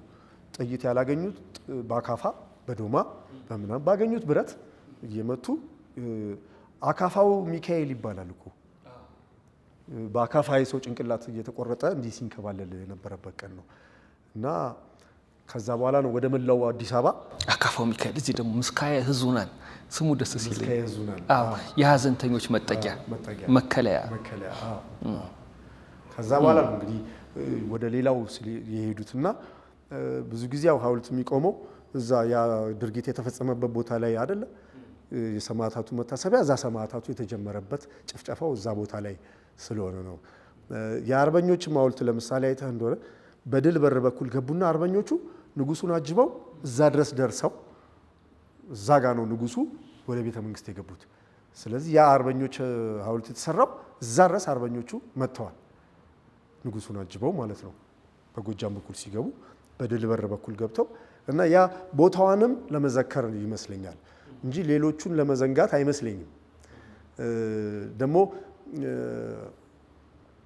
ከነጻነት በኋላ ሁሉንም ከጣሊያን ጋር ሲሰሩ የነበሩትን ሰዎች አላስወገዱም። ምክንያቱም እውቀቱ አላቸው፣ ሊጠቅሙን ይችላሉ። ከውስጣቸው ፋሺዝሙን ካጠፋ ነው መኪና አሰራሩንም ቢሆን ቴክኖሎጂም ቢሆን ሕክምናውንም ቢሆን ስለሚያውቁ ይጠቅሙናል። ጠላት ከምናረጋቸው የመንግስት አጋር እናርጋቸው የሚል እሳቤ ይመስለኛል። ምሁራኖችንም አቅፈው ነው የቀጠሉት። እነዛ ምሁራኖች እንግዲህ ከጣሊያን ጋር ሲሰሩ የነበሩ ናቸው እንላለን። የራሳችን ምሁራኖች ተጨፍጭፈዋል፣ እኛ ያስተማርናቸው። ስለዚህ እነዛ ምሁራኖችም ደግሞ የጣሊያንን ክፋት በደንብ የያዙ አይመስለኝም። ጣሊያንን መልካምነት ብቻ ይዘው አርበኛው በዚህ ጋር እኔ እኮ የተዋጋሁ ነኝ ሲል እነሱ ደግሞ እኔ እኮ የተማርኩ ነኝ ስለሚሉ የጣሊያን ክፉ ነገር ብዙ እንዲነሳ የሚፈልጉ አይመስለኝም። ጣሊያን ያስተማራቸው ሰዎች በአብዛኛው አሁንም ጣሊያን ቢገዛን ይሻል ነበር የሚሉ ሰዎች እርግጠኛ ነኝ ቅድመ አያቶች የሆነ ጀነሬሽናቸው ከጣሊያን ጋር ሊሆን ይችላል። የኔ ግምት ነው እና በዛም የተነሳ ሊሆን ይችላል ብዙ የጣሊያን ክፋቶች ሳይነሱ የቀሩት እንጂ ሌላውን ሰማዕታት እንትን ለማለት አይመስለኝም። የካቲት 12 1929 በየዓመቱ ይታወሳል፣ ይዘከራል። በወጣን በገባን ቁጥር እንድናየውም ሐውልት ቆሟል። ቀኑ ተጠብቆ ጋዜጠኞች ብዙ ይጽፋሉ። ከ1936 ጀምሮ ይጻፋሉ። እስከ 66 ባሉ ዓመታት ግን ግርማዊ ቀዳማዊ አፄ ኃይለ ሥላሴ አንዴ ብቻ ነው የተገኙት ቦታው ይባላል። ለምንድን ነው? በጣም የሚያዝኑበት ይመስለኛል። እኔ አሁን ካነበብኳቸው ነገሮች አሁን የኢያን ካምቤል ሌላኛው መጽሐፉ ዘ ፕሎት ቱ ኪል ግራዚያኒ የሚለው ማለት ነው። እሱ ላይ ብታነበው ንጉሱ ትክክለኛ ቀጥተኛ ትዕዛዝ እንኳን ባያዙ ፈቃደኛነት እንደነበራቸው የሚያሳይ ነገር አለ። ግራዚያኒ ጥቃት እንዲደረግበት ግን ምንድነው ሁለቱ ልጆች እድሜያቸውም ገና ወጣት ነው፣ ከቁጥር ውጭ ወጡ እና ምንድነው እዛ ላይ የሚያሳየው እንድምታው በራሳቸው ውሳኔ ውስጥ ገብተው ያንን ቦምብ እንደጣሉ ነው የሚያሳየው። ምክንያቱም መረጃ ወጥቷል፣ ጣሊያኖቹ የጠረጠሩትን ሁኔታ አለ፣ ወታደር ብዙ ነበረ። ስለዚህ ሌሎቹ ሊያግዙ ተዘጋጅተው የነበሩት የነ ራስ ዳስታ ዳምጠው የማን ነበር ስሙ የፖሊስ ኮሚሽነር የነበረው እነ ጽጌ ድቡ እነሱ ድጋፍ ሊያደርጉ ነበረ። ቦምቡ ከተጣለ በኋላ ገብተው ሌሎቹንም ወታደሮች ጥቃት ለማድረግ መጀመሪያ በቦምቡ ተበትኖ ግራዚያኒ ከተመታ በኋላ በቃ እንደ መቆጣጠር ነበር እንጂ ዓላማው እገታ ነበር እንጂ ዓላማው ዝም ብሎ እሱን ብቻ መግደል አልነበረም። ሁለቱ ልጆች ግን ስሜታዊ ሳይሆኑ አይቀሩም። እንዳውም እዛ መጽሐፍ ላይ ምንድነው እሱ አብርሃ ቤቱ የጣሊያን ባንዲራ ምናምን አይደል በጦር ወግቶ ምናምን የሆነ ብቻ ያስቀምጠው ምሳሌ ምልክት ነበረ። በቃ አለቀላት ጣሊያን ምናምን እና ሁለቱ ልጆች ስሜታዊ ሆኑ ይመስለኛል። እና ያ ባልታሰበ ሰዓት ያ እልቂት አዲስ አበባ ላይ በመፈጸሙ ቅሬታ ያላቸው የነበረ ይመስለኛል ጃንሆይ ማለት ነው። ስለዚህ ብዙም ስለዛ ማውራት የማይፈልጉት ምን ነው ባልተሞከረ፣ ወይ እሱ አልተገደለ፣ ወይ በዛ ሰዓት እኛ የበላይነት አላገኘን፣ ያ ሁሉ ህዝብ ግን አለቀ ብለው ቅሬታ ያለባቸው ይመስለኛል። ስለዚህ ነገር ብዙ አይናገሩም። የነ ሞገስ አስገዶምና አብርሃም ደቦጭ ጉዳይ ራሱ የመጣው ኢትዮጵያና ኤርትራን አንድ ለማድረግ ከእንግሊዝ ለማስመለስ ሲባል የግድ ኤርትራዊ አርበኛ መጥቀስ ያስፈልግ ነበረ። ስለዚህ ያኔ ነው የግድ ገፍቶ ይሄ ታሪክ የሁለቱ ልጆች ታሪክ የወጣው እንጂ ስለዚህ ታሪክም ማንሳት ፍላጎት ያላቸው አይመስለኝም። አብዛኛው ጽሁፎች ሳይ ሲነሳ ቅሬታ ያላቸው ይመስለኛል እና ምናልባት ለዛ ሊሆን ይችላል አንዴ ብቻ የሄዱት እዛ ሰማዕታት ሐውልት። ልክ ነው። እንዲህ ያሉ ጉዳዮችን በይመስለኛል መቋጨቱም የተሻለ ነው ይመስለኛል። ይሄ ራሴ ልክ ነው። አሁን አመጣልኝ። እኔ ተማሪ ያለው ሞገስ አስገዶም፣ አብርሃ ደቦጭ፣ አብዲሳ አጋ በጣም ነው የተማርናቸው የወደድናቸው። አሁን ሞገስ አስገዶምና አብርሃም ደቦጭ ተብሎ ለብዙ ጊዜ ሲነገር ቆየ። ኤርትራ የተወለዱ ናቸው እነዚህ ሰዎች። አለ ምክንያት እነሱ ብቻ ተነጥለው አልወጡም። ለፖለቲካው ስለሚጠቅም ነው። ለኢትዮጵያ ዋጋ የከፈሉ ኤርትራውያን አሉ ለማለት ለማሳየት ነው። በዚህ የጊዜ ሂደት ግን የተዘነጉ የተረሱ ሰዎች አሉ። እንደ መታደል ሆኖ ደግሞ አሁን ከቅርብ ጊዜ ወዲህ ስምዖን አደፍርስ የተባለው ሾፌር መጠቀስ ጀመረ። እሱም ነበረበት ተብሎ ያን ካምቤል ደግሞ ስብሃት የሚል ስም ጨመረልን። ከጨመራቸው ስሞች መካከል አንዱ ሆነ። ስለ ስብሃት ነገር ስብሃት ስዊዲሽ ኢቫንጀሊካል ትምህርት ቤት ውስጥ ቀጨኔ የነበረው ማለት ነው። እዛ መምህር ነበረ። ስብሃት ጥሩነህ ነው አይደል? አዎ መምህር ነበረ እና እሱ ቤት ውስጥ ነበረ እንትኑ የሚደረገው ዱለታው የሚደረገው ማለት ነው። እዛ መጽሐፍ ላይ እንደሚለው እና እሱ ትንሽ ኢንቴሌክትም ስለነበረ ትንሽ በጅሮን ለጥ ይበሉ አርበኛ ነበሩ። እሳቸው ጋር ስብሃት ጥሩነህ መመልመል ይፈልጉ ነበር ልጆችን ለዚህ ለሚሽን ማለት ነው። ያ ጥቃት ለማድረግ ልጆችን ለመመልመል ይፈልጉ ነበር። ስለዚህ እንትናን አገኙ፣ ሞገስ አስገዶምን አገኙ። ሞገስ አስገዶምን ሲያገኙ አብርሃ ደቦጭ ደግሞ ሞገስ አገኘው ማለት ነው። ስለዚህ ሞገስ አብርሃም ይዞ መጣ ስብሃት ቤት በጅሮን ለጥ ብሉ ያው ቲም እየፈጠሩ ሄዱ ማለት ነው። ከዛ ጓደኛቸው ደግሞ የሞገስ ጓደኛ ደግሞ ታክሲ ሹፌሩ ስምዖን አደፍርስ እነዚህ እንደዚህ እያሉ ቲሙን እየመሰረቱ ሄዱ ማለት ነው። የሚገርም የዚህ መጽሐፍ ምርቃት ዕለት ወይዘሮ ደስታ የሚባሉ ሴት ቀረቡና እኔ ጋር ታውቃለህ ሞገስ አስገዶምና አብርሃም ደቦጭ ከጥቃቱ በፊት ያደሩት እኛ ቤት ነው አሉ። እሺ ቀጠሮ እንያዝና ቤቱን አሳያለሁ አሉ። እሺ አልኩኝ። አብረን እንሄዳለን። እንደገና ማየት ፈልጋለሁ ቤቱን። አቶ ገብረ እግዚአብሔር ይባላሉ የቤቱ ባለቤት። ከአብርሃ ደቦጭ ቤት አንድ አጥር ነው። በቃ አብርሃ ደቦጭ ቤት አይደል? የአብርሃ ደቦጭ የንስሐ አባት ቤት የክርስትና አባቱ ናቸው። ንስሐ አባቱ ከነሱ ቤት ዘፕሉቶ ኪል ግራዚያኒ ላይ ያ ቤት አለ፣ ፎቶግራፉ አለ የዛ ቤት። ከሱ ቤት አንድ አጥር ነው የኛ አቶ ገብረ እግዚአብሔር ቤት። ያ ቤት የሚገርም ቤዝመንት አለው።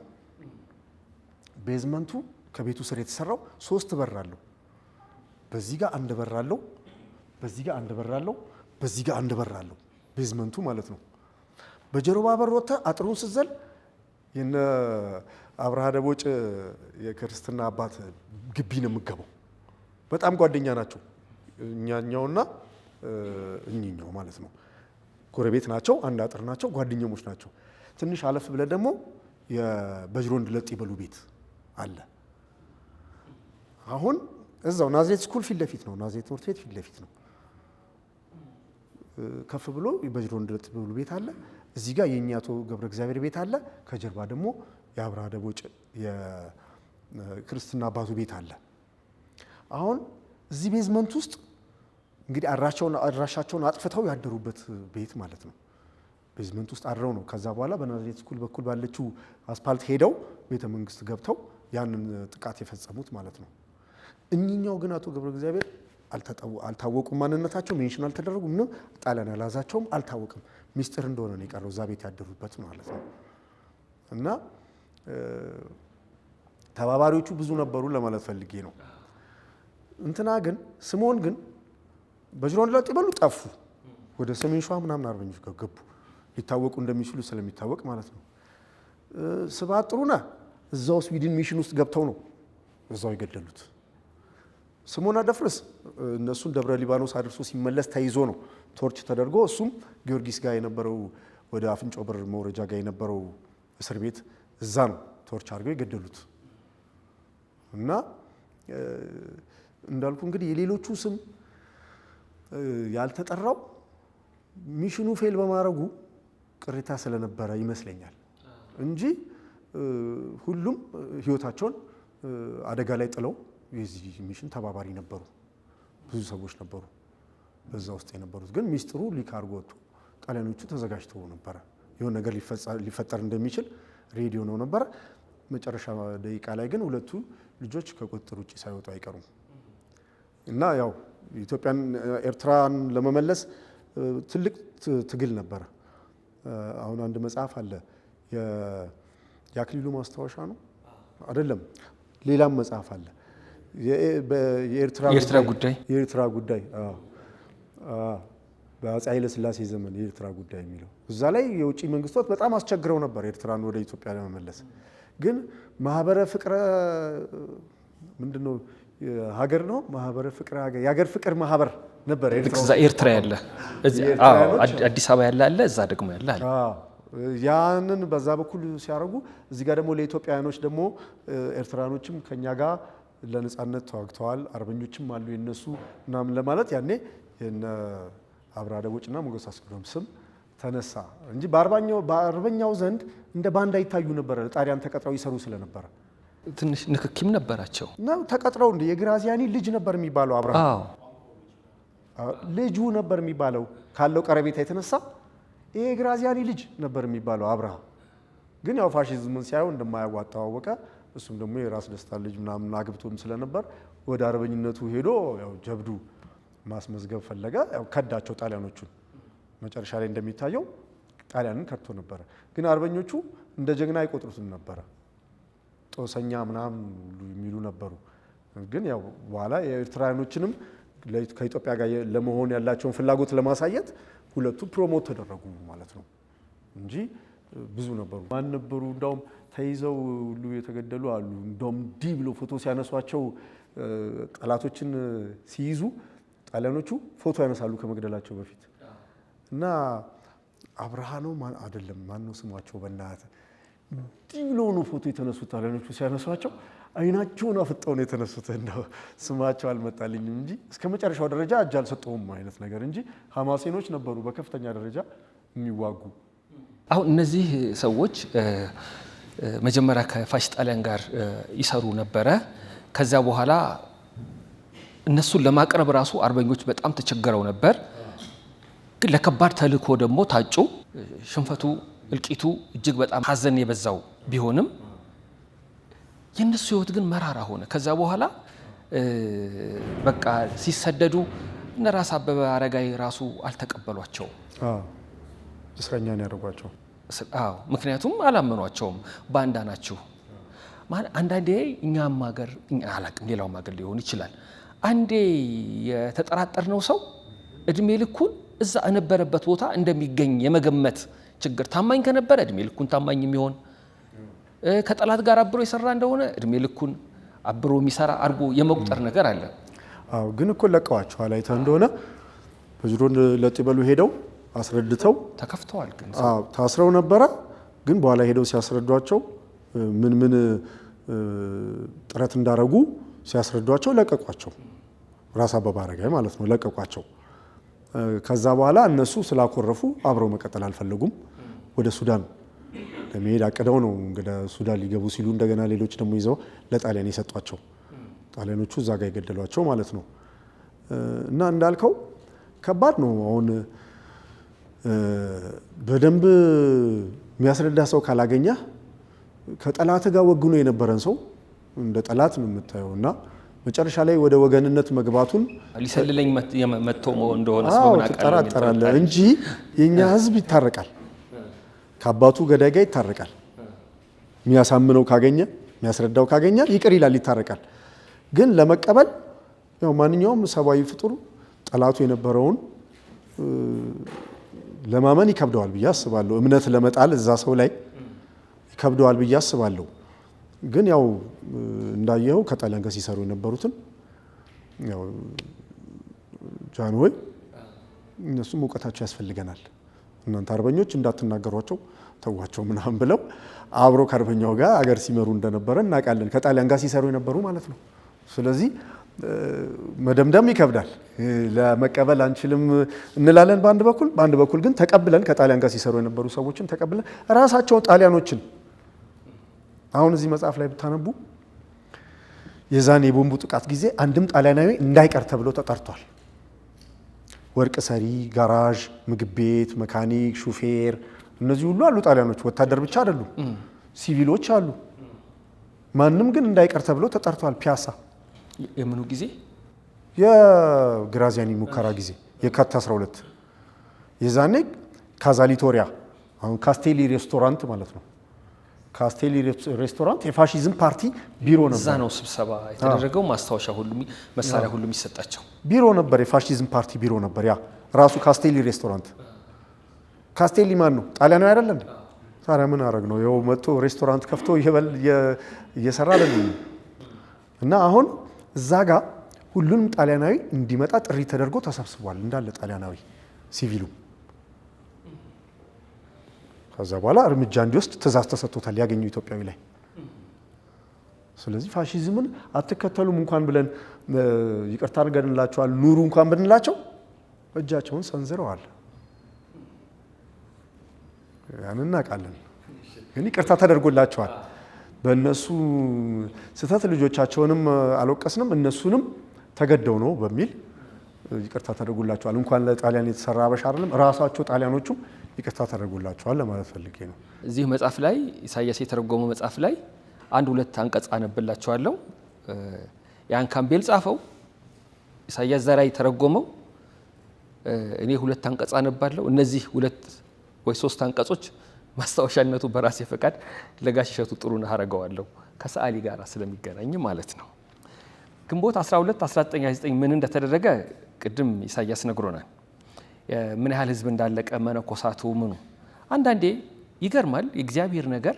ሰዎች በምን አይነት አጋጣሚ ሊተርፉ እንደሚችሉ ተርፈው ሊያተርፉ እንደሚችሉ ማሳያ ይሆናል ብዬ ገምታለሁ። በዚህ መሃል በዓሉን ለማክበር ከሚመጡት እንግዶች ውስጥ እንደ ድል ሆኖ አንድ የሚታወቁ ሰው ከነአጃቢዎቻቸው ከማሌቲ ወጥመድ አመልጠው፣ ጄኔራል ነው ማሌቲ፣ ከማሌቲ ወጥመድ አመልጠው ከጭፍጨፋው ሊተርፉ እንደቻሉ ይታወቃል። አለቃ ህሩይ ይባላሉ።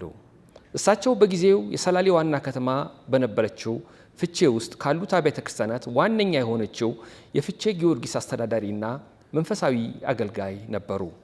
አለቃ ህሩይ ሌላው የሚታወቁበት በቤተ ክርስቲያን ግድግዳዎች ላይ በሚሰሯቸው የስዕል ስራዎች ነው። ለምሳሌ በፍቼ ጊዮርጊስ ቤተ ክርስቲያን፣ እንጦጦ ማርያም ቤተ ክርስቲያንና አዲስ አበባ ቅዱስ ጊዮርጊስ ካቴድራል ግድግዳዎች ላይ የሚገኙት ስዕሎች የአለቃ ህሩይ ስራዎች ናቸው። የተክለ ሃይማኖት ዕለት እሳቸውም ለቤተ ክርስቲያን መንፈሳዊ አገልግሎት የሚለብሱትን ልብስ ተክህኖአቸውን ለብሰው እንደ ሌላው ጊዜ ሸክሌ ብለው በሚጠሯት በቅሏቸው ተሳፍረው ወደ ደብረ ሊባኖስ ገዳም ጉዟቸውን ጀመሩ። ይህች መልኳ ቀይ ቡኒ በመሆኑ ሸክላ ትመስላለች ብለው ሸክሌ ያሏት በቅሏቸው ለበርካታ ጊዜያት በተደጋጋሚ አለቃን ይዛ ወደ ደብረ ሊባኖስ ገዳም መታለች። ሌሎቹ በዕለቱ እሳቸውን አጅበው አብሯቸው የመጡት ወገኖቻቸው ደግሞ ምክትላቸው የሆኑት ላቀው ወልደ ሥላሴ ወልደ ትንሣኤ፣ የአለቃ ጎረቤት የነበረው ወጣቱ ፍስሐ ወልደ ዮሐንስ፣ የ13 ዓመት ልጅ የነበረው የልጅ ልጃቸው አለ ፈለገ ሰላምና የቤተ ክርስቲያን ስለ ረዳት ሰዓሊዎቻቸው ገብረ ሕይወት ነበሩ። ታዲያ አለቃ ህሩይና እነዚህ አራቱ አጃቢዎቻቸው አብረው እየተጓዙ ሳለ ልክ ወደ ደብረ ሊባኖስ አቅጣጫ መታጠፊያው ላይ ያለችው አነስተኛ ወንዝ ጋር እንደደረሱ በቅሎዋ ሸክሌ ቀጥ ብላ ቆመች። አለቃ ቢሏት ቢሰሯት አልሄድም አለች። አለቃም ግራ በመጋባትና በመበሳጨት ከበቅሎዋ ላይ ወረዱና ገብረ ሕይወት በቅሎዋን ያለ ጋላቢ እየጎተተ ወንዙን አሻገራትና አለቃ መልሰው ሲወጡባት ፊቷን አዙራ ወደ መጡበት አቅጣጫ ተመልሳ ይዛቸው መሄድ ጀመረች። ከዚህ ቀደም ሸክሌ በተደጋጋሚ አለቃ ህሩይን ጭና ምንም ሳታስቸግር ስለነበር ወደ ደብረ ሊባኖስ ገዳም የምታመጣቸው አሁን እንደዚህ በመሆኗ አለቃ በጣም ተደንቀው ሸክሌ እሳቸውን ይዛ ወደ ገዳሙ መሄድ ያልፈለገችበት በቂ ምክንያት ቢኖራት ነው ብለው በማመን በእርግጠኝነት እግዚአብሔር ዛሬ ወደ ገዳሙ እንዳንሄድ ምልክት እያሳየን ነው አሉ። በኢትዮጵያ ኦርቶዶክስ ተዋሕዶ ቤተ ክርስቲያን የበዓላት ቀን መቁጠሪያ መሰረት የተክለ ሃይማኖት ፍልሰታ አጽም ክብረ በዓል በደብረ ሊባኖስ ገዳም ከፍተኛ ቦታ ከሚሰጣቸው ዋነኛ በዓላት አንዱ በመሆኑ አለቃ እንደሚመጡና በገዳሙ እንደሚገኙ ቢጠበቅም እሳቸው ግን ወደ መጡበት በመመለስ አገልጋዮቻቸውንና የልጅ ልጃቸውን ይዘው ወደ ቤታቸው ወደ ፍቼ ተመለሱ። ታዲያ ይህ የልጅ ልጃቸው ነው በሕይወት ቆይቶ ይህንን ታሪክ ለዚህ መጽሐፍ ደራሲ ለመተረክ የበቃው።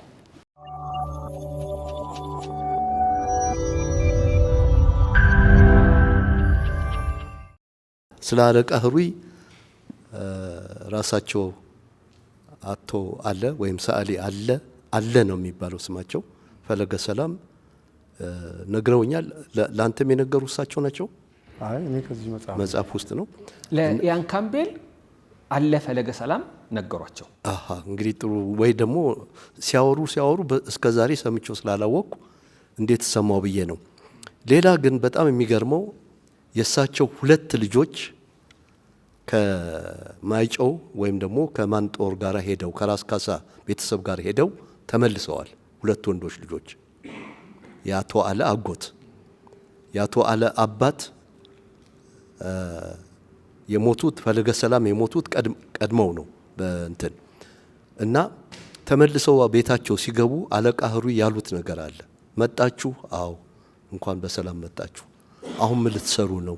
እንጃ እንግዲህ አገራችሁ ተወራለች፣ ተመልሳችሁ ከአርበኞች ጋር ግቡ ብለው ሁለቱን ልጆቻቸውን ልከዋል። አንዱ እምአላፍ ህሩይ ይባላሉ፣ አርበኛ ናቸው፣ ሰዓሊ ናቸው። ሁለተኛው ስሙን ልዘነጋ እችላለሁ፣ እሳቸው እዛ ሞቱ። ሁለተኛው ግን አለቃ ማን ነው የአለቃ ህሩይ ልጅ እምአላፍ ህሩይ ግን ተመልሰው ከጦርነቱ በኋላ ከአርበኞች ታሪክ ጋር ተቀምጠዋል። እንዲሁም ብዙ ስራ ሰርተዋል። ምናልባት ይሄ መጽሐፍ ውስጥ ሊኖር ይችላል ብዬ ገምታለሁ። ማለት የአለቃ ህሩይን ታሪክ ከተነሳ ልጆቻቸውንም ሰጥተዋል ለማለት ነው። አመሰግናለሁ። በእውነቱ ኢትዮጵያ ኦርቶዶክስ ረጅም ዓመት ያስቆጠረች ሆና ይህንን ታሪክ እያንዳንዱ አለመሰነዷም ትንሽ ያሳፍራል። ግን ምንድነው ወንድሜ ይሄ መጽሐፉን ሳነበው ብዙ የታሪክ ጉለት አለው፣ መዛነፍ ቦታ የምናምን። እንግዲህ እኛ ታሪክ ያው ስለምንቀማማ እንጂ የቦታዎቹ ምናምን በእንደዛ አይደለምና ኤኒዌይስ ዋናው ነገር አንተ ያንን እንዳለ እንደወረደ ስለ ጻፍከው ጥናት ካረክ ብዙ ሚስጥር ይገኝበታል። እዛ አካባቢ በደንብ ካጠናው ፈረንጁም የገባውንና ያገኘው ማስረጃ ነው። እኛ በደንብ ከተከታተልክና ታሪኩን ምን ካልክ ብዙ የሚገኙ ነገሮች ይኖራሉ ብዬ ገምታለሁ። ምንድነው ለምሳሌ አንተ አሁን ስትገልጽ ተይዘው ተማርከው የተረፉ የሉም እንደው የታሪክ ስህተት እንዳይሆን እዛ አካባቢ አሁን ለምሳሌ ቅድም ጀነራል ታደሰ ብሩ የፖሊስ ፈጥኖ ደራሽ አዛዥ የነበሩት አባታቸው ማጨው ዘምተው እዛ ተሰዉ። መርዶ ተረርተው እናትየውም 80 ሳይወጡ ነው ያረፉት። በልጅነታቸው ጫካ ገብተው እጅ እንዲሰጡ ሲጠየቁ ፈቃደኛ አልነበሩም። ህዝቡ ጣሊያን እነዚህን ሽፍቶች እጃቸውን ይዛችሁ ለኔ ካላመጣችሁ እናንተ ላይ እርምጃ ወስዳለሁ የሚል ዛቻ ሲፈጽም ህዝቡ ነው መሳሪያ ጥይት አስጨርሶ ተይዘው ጣሊያን ማን ነው ሶማሌ ውስጥ ነበሩ። ኤኒዌይስ ይሄንን ጥናት ስታረክ ታገኝበታል። ስምዖን አደፍርስ ጣሊያን ምናምን ስትል የሰማው መሰለኝ። ስምዖን አደፍርስ ማን ነው ኤርትራ ውስጥ አልተወለደም፣ ምስራቅ ሐረርጌ እንዲሁም ሁለቱ ነው። አይ ስምዖንን አላለም። ስምዖንን አላልኩም። ኦኬ ስምዖን አደፍርስ ምን በነገራችን ላይ እኚህ የካቶሊክ ካርዲናል የእሳቸው ዘመድ እንደው እሳቸውንም ኢንተርቪው ብታረግ ብዙ ሚስጥር ሊገኝ ይችላል። እሳቸው የሚያውቁት ከጣሊያንን ጋር ይሄ ቫቲካን ጋር ብዙ ቅርርብ ስላላቸው እንዲሁም እኛ ልናገኘው ማንችለውን ማስረጃ ሁላ ከእሳቸው ልታገኝ ትችላለ። እኔ የሆነ የተወሰነች ደቂቃ በዚህ ዙሪያ ያወራዋቸው ነገር አለና ጥናቱን በደንብ ጠለቅ አድርገ ፈረንጁ በተቆርቋሪነትም ይሁን በእርግጠኝነት ነጭን ዝቅ የሚያደርግ ነገር አይጽፍም ያ እንግሊዛዊው። እኛ ግን በደንብ ታሪኩን ከመረመርን ብዙ የምንወስድበት ትምህርት ይኖራል። ግን እኛ ትምህርት አልወሰድንም፣ በእውነት ለመናገር ትምህርት አልወሰድንበትም እና በደንብ አድርገ እዛ አካባቢ ታሪኩን ባይዝድ ሳይሆን ቦታዎቹም ኮራፕት ተደርጓል። እኔ በደንብ አውቀዋለሁ። አሁን ሀብተ ማርያም ከ40 ዓመት በፊት ምናምንና እንደው ቼክ ብታረግ ላለው ላረከው ነገር ግን በጣም ቴንኪው። ምናልባት ቦታዎቹ ለተባለው ነገር ማለት ነው የፊደል ስህተቶች በመጀመሪያው እትም ላይ የፊደል ስህተቶች ተገኝተዋል። እነዛ እንግዲህ ኤዲቲንግ ላይ ሊሆን ይችላል። በዚህ አጋጣሚ ያው ይቅርታ መጠየቅ የምፈልገው ዜጋ ወደም የሚባለው ዜጋ ዓለም ተብሎ ተጽፏል። ሌላው ጎንጊት ወንዝ የሚለው ቆርጊት ተብሎ ተጽፏል። ሌላኛው አለተ ማርያም የነበረው አለቴ ማርያም ተብሎ ተጽፏል። እነዚህ ስህተቶች አግኝቻለሁ እኔ የፊደል ስህተቶች ቦታን በተመለከተ።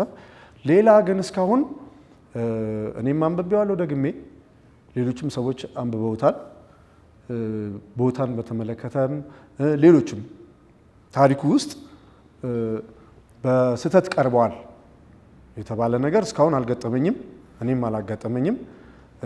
የካርዲናሉም የስምዖን ዘመድ እሳቸውም ተጠቅሰዋል እዚህ መጽሐፍ ላይ ዘመድ እንደሆኑም ተጠቅሰዋል።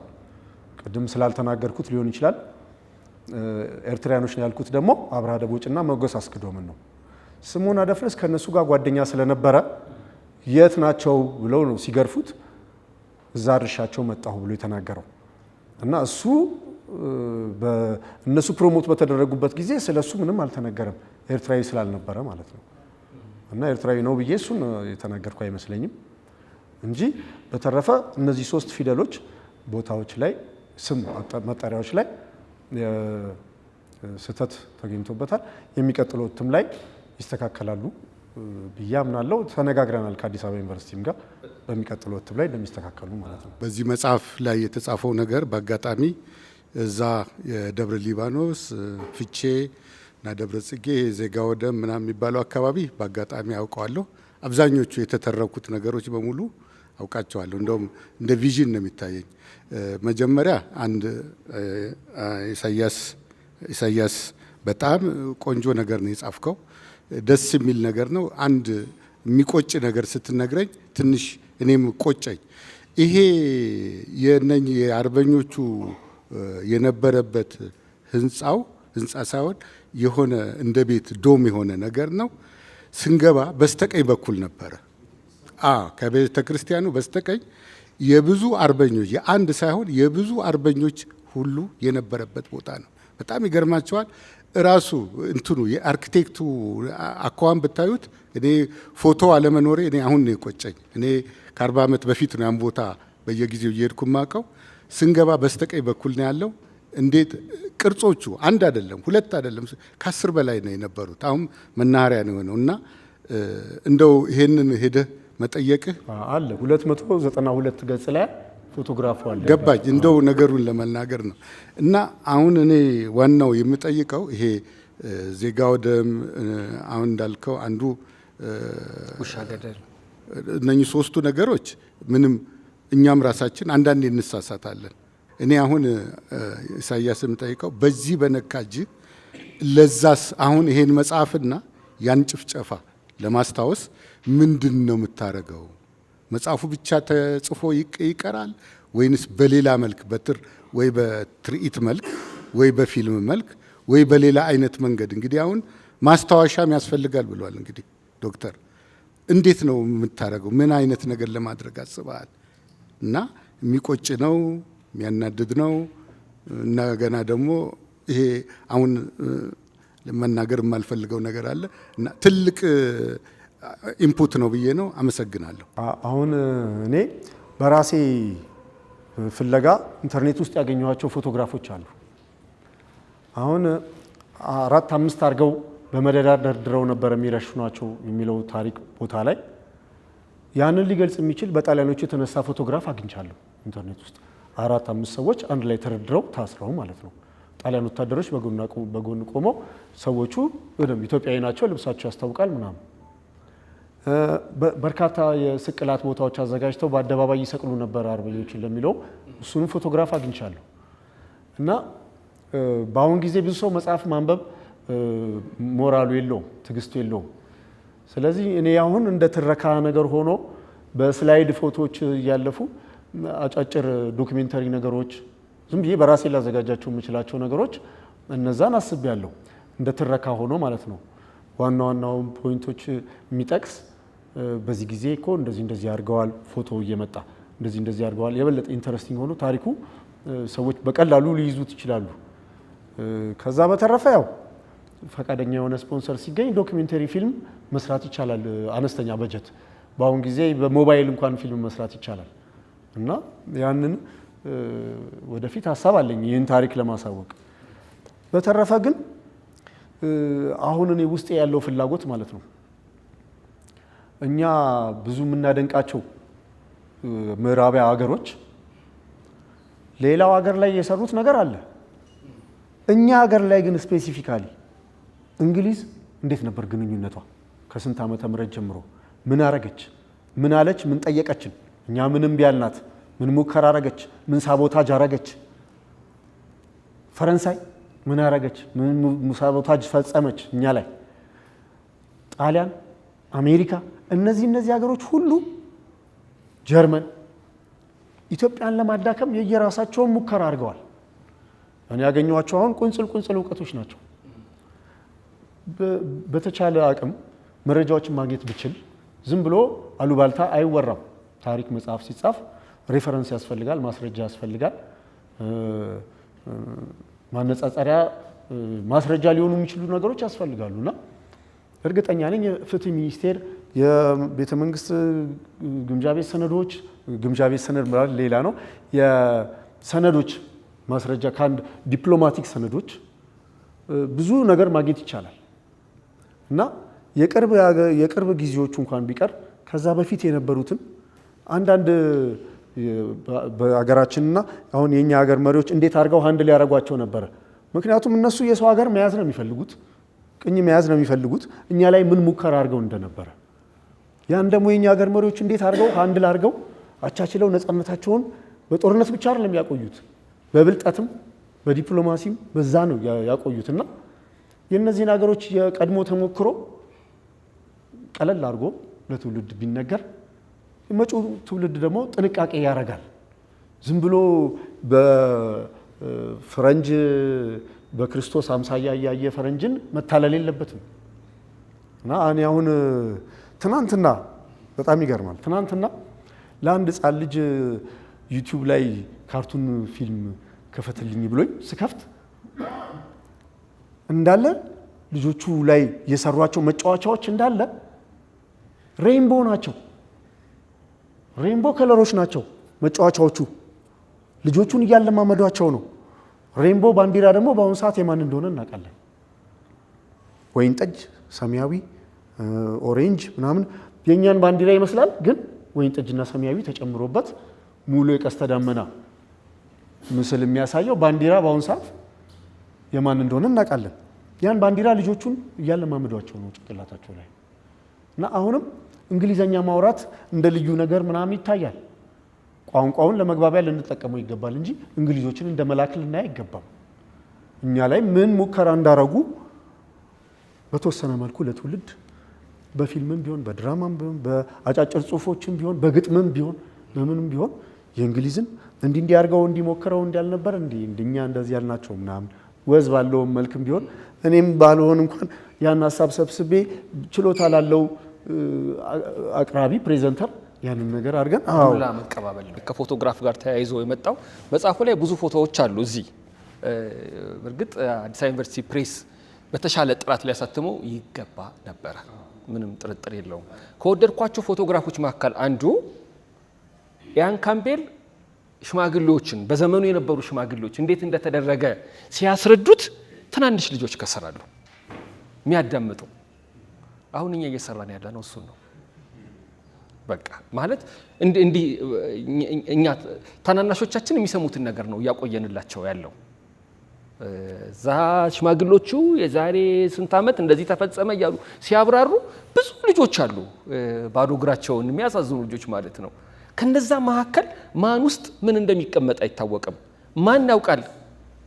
ይሄንን የሰማ ሰው መጽሐፉን ለመጻፍ ምክንያት ከሆኑ ሰዎች መካከል ያኔ እድሜያቸው 6 ዓመት 12 ዓመት የነበሩ ሰዎች ሁሉ እንደ መረጃነት ተጠቅሟል።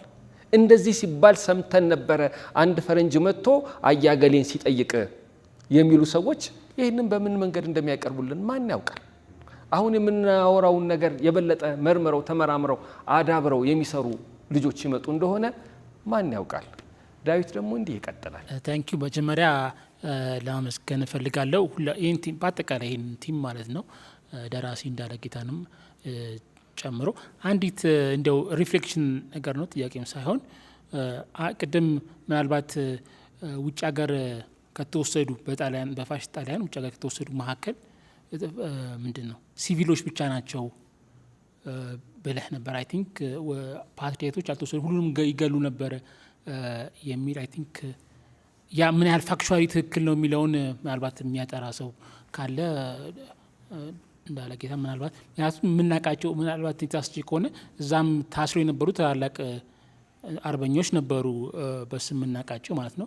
እና እችን ያለ ነጥብ ደግሞ አይ ቲንክ ከታተመ ሳምንት ወይ 2 ሳምንት ቢሆነው ነው አሉላ ፓንክረስት የአሉላ ፓንክረስት ድርጅት ስጠቅሳት ቅድም ስለሰማው ነው አዚናራ እስር ቤት ደሴት ላይ ታስረው የነበሩ ሰዎችን ዲሴንደንቶቻቸውን ራሳቸውን ከኢትዮጵያ ወስደው እዛ እንደ ሪፍሌክሽን ማለት ነው እዛው ደሴት ላይ ወስደው ሪፍሌክት እንዲያደርጉ እና ከዛ ውስጥ ከዛ ደሴት እዛ ታስረው አዚናራ ደሴት ውስጥ ታስረው ከነበሩ ሰዎች መካከል አንድ ሰው ብቻ ነው በህይወት ያለው እና ያኔ ስትታሰር ልጅቷ 6 ዓመቷ ነበረ እና አሁን ረስ በህይወት አለች እና ያን ፐብሊሽድ ሆኗል። አይ ቲንክ ራሱ አሉላ ፖስት አድርጎታል የራሱ ሊንክድን ላይ እንትኑን ማለት ነው ሪሰፕ ፔፐሩን ማለት ነው።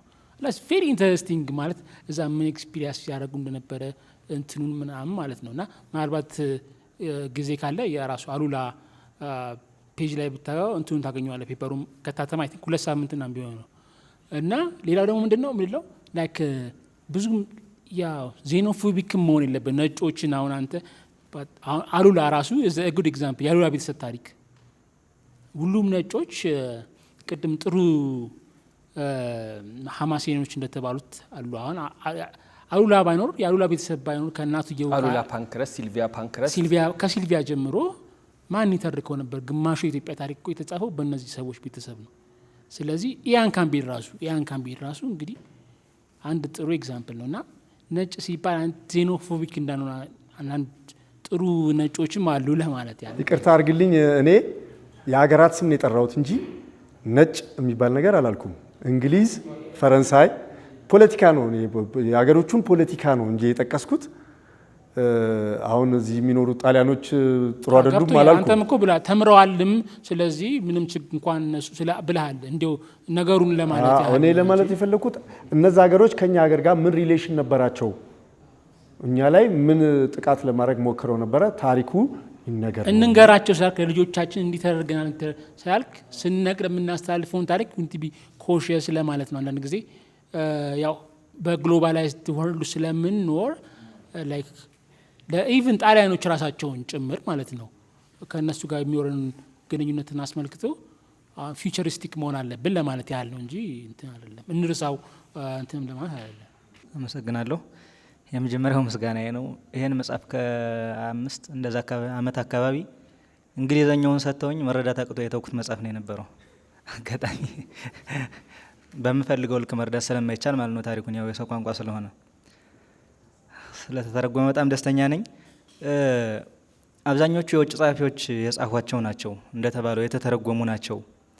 እነዛ ምናልባት ወይ ለራሳቸው ከራሳቸው አንግል ያዩት ነው ጽሁፉ በእኛ በኩል ያለው አልታየም። ሁልጊዜ የሚያሳዝነኝ እንዲህ አይነት ታሪክ ሳነብ አንድ ሰው የሚባል ጀግና አለን ስም የሌለው ማለት ነው በየቦታው ምናልባት ደብረ ታቦር መሰለኝ ታደሰ ዘወልድ የጻፉት ላይ ከነ ነፍሱ የተቀበረ መነኩሴ ያለ አበሻ ጀብዱ ላይ ተራራው አንስቶ እየተንደረደረ የሚሄድ ሽበታም ሽማግሌ ሰውዬ ስም የለውም።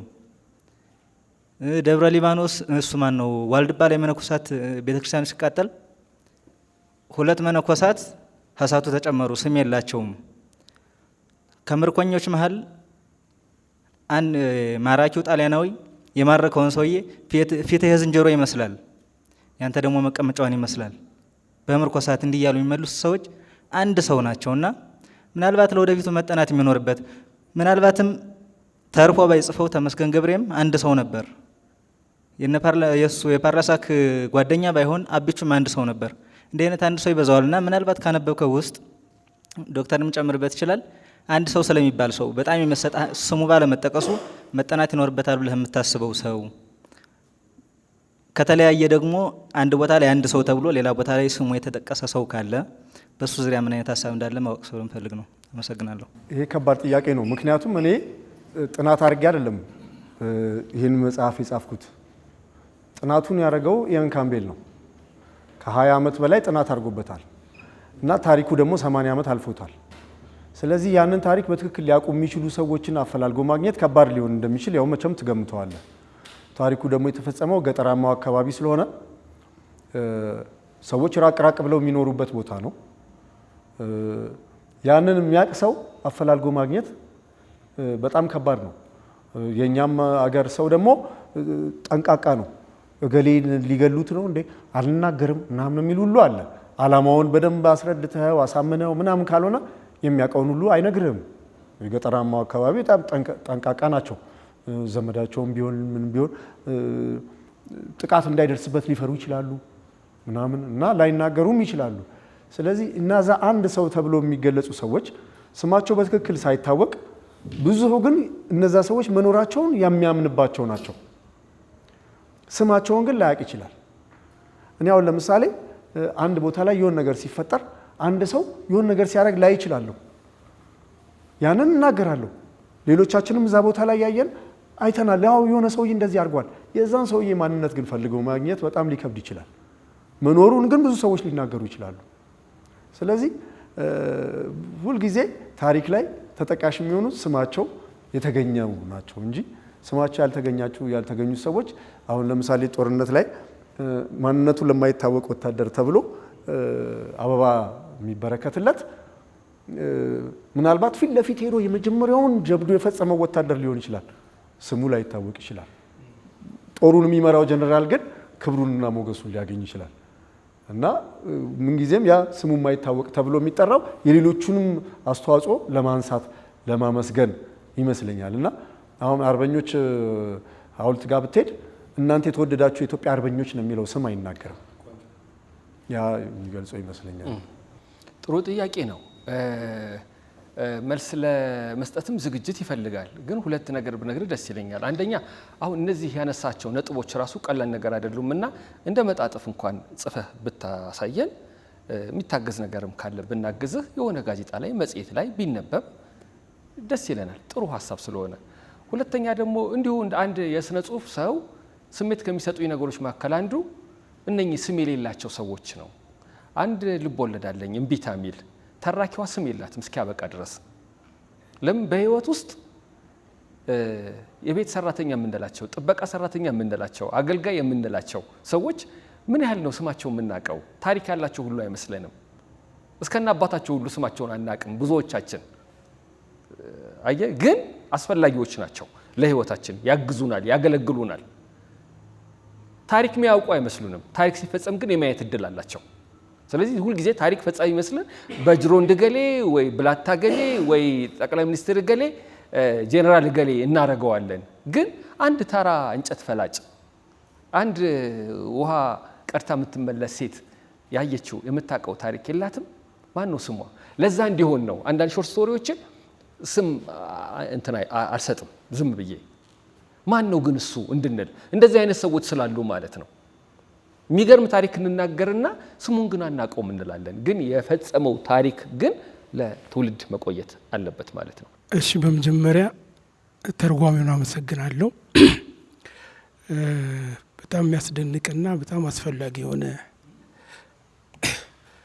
ከመጽሐፉ እንደተረዳሁት በጣም አስፈላጊና አስደናቂ የሆነ ትርጉም ነው። በጣም አመሰግናለሁ። ግን ቅድም በመጽሐፉ ላይ በተሰጠው ማብራሪያ ላይ የኢትዮጵያ ኦርቶዶክስ ተዋሕዶ ቤተክርስቲያን እንዲሁም የደብረ ሊባኖስ ገዳም ለነዚህ ለተጨፈጨፉት መነኮሳት የሚገባውን ታሪክ አላስቀመጠችላቸውም ተብሎ እንደ ወቀሳ ቀርቧል።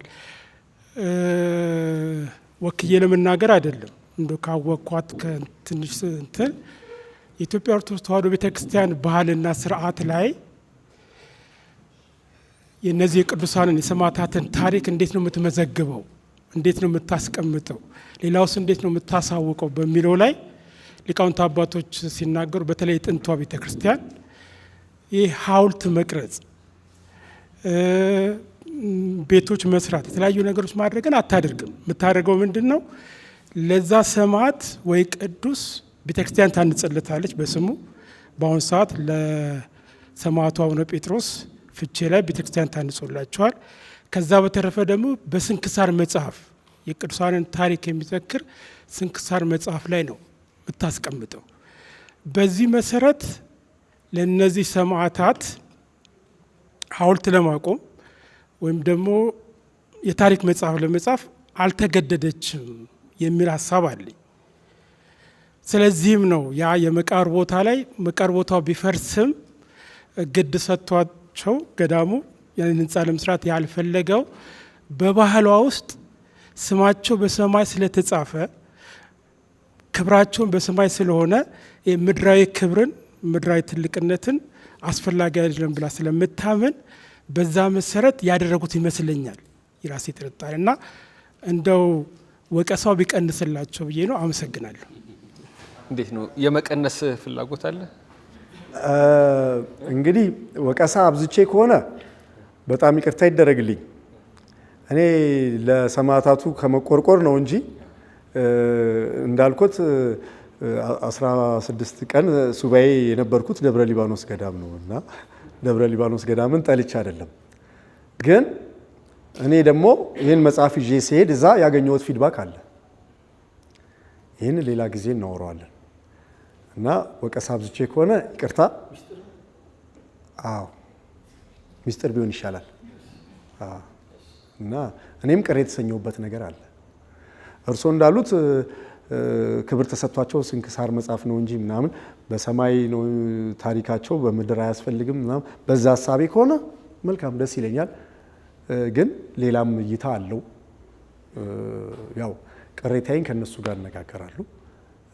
ይቅርታ አድርጉልኝ ለእናንተ ያቀረብ ኢሳያስ ዘርአይ እንኳን መጣ፣ እንኳን ተረጎምክልን፣ እንኳን ተጨዋወትን። እንደውም ከጠበቅኩት በላይ ነው መጫወትም መተንተንም የምትችለው። እንደዚህ ታሪክ የሚጽፉ ታሪክ የሚተረጉሙ የግድ ሽማግሌ መሆን ስለሌለባቸው በአንተ እድሜ ክልል ያሉ ሰዎች ደግሞ ያነበቡትን ሲያካፍሉ መምጣት ስላለባቸው ነው የጋበዝንህ። ግሩም ነው። እንዴት ነበር ቆይታችን?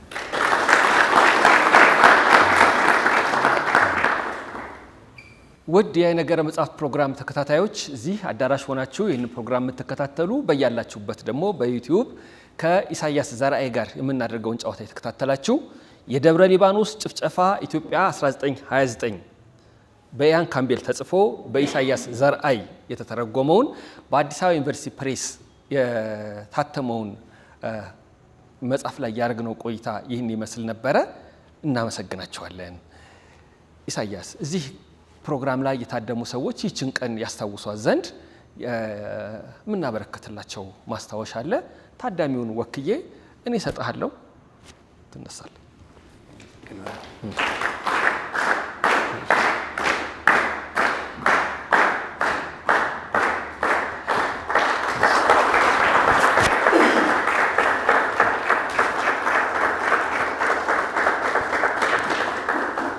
እናመሰግናለን። በጣም አመሰግናለሁ። በጣም አመሰግናለሁ። ያው እድለኛ ስለሆንኩ ነው እንጂ ይህንን ቦታ አላገኝም ነበረ። ብዙ ስራ የሰራው ሰው አይደለሁም። በጣም አመሰግናለሁ። እናንተንም በጣም አመሰግናለሁ። እግዚአብሔር ይስጥልን።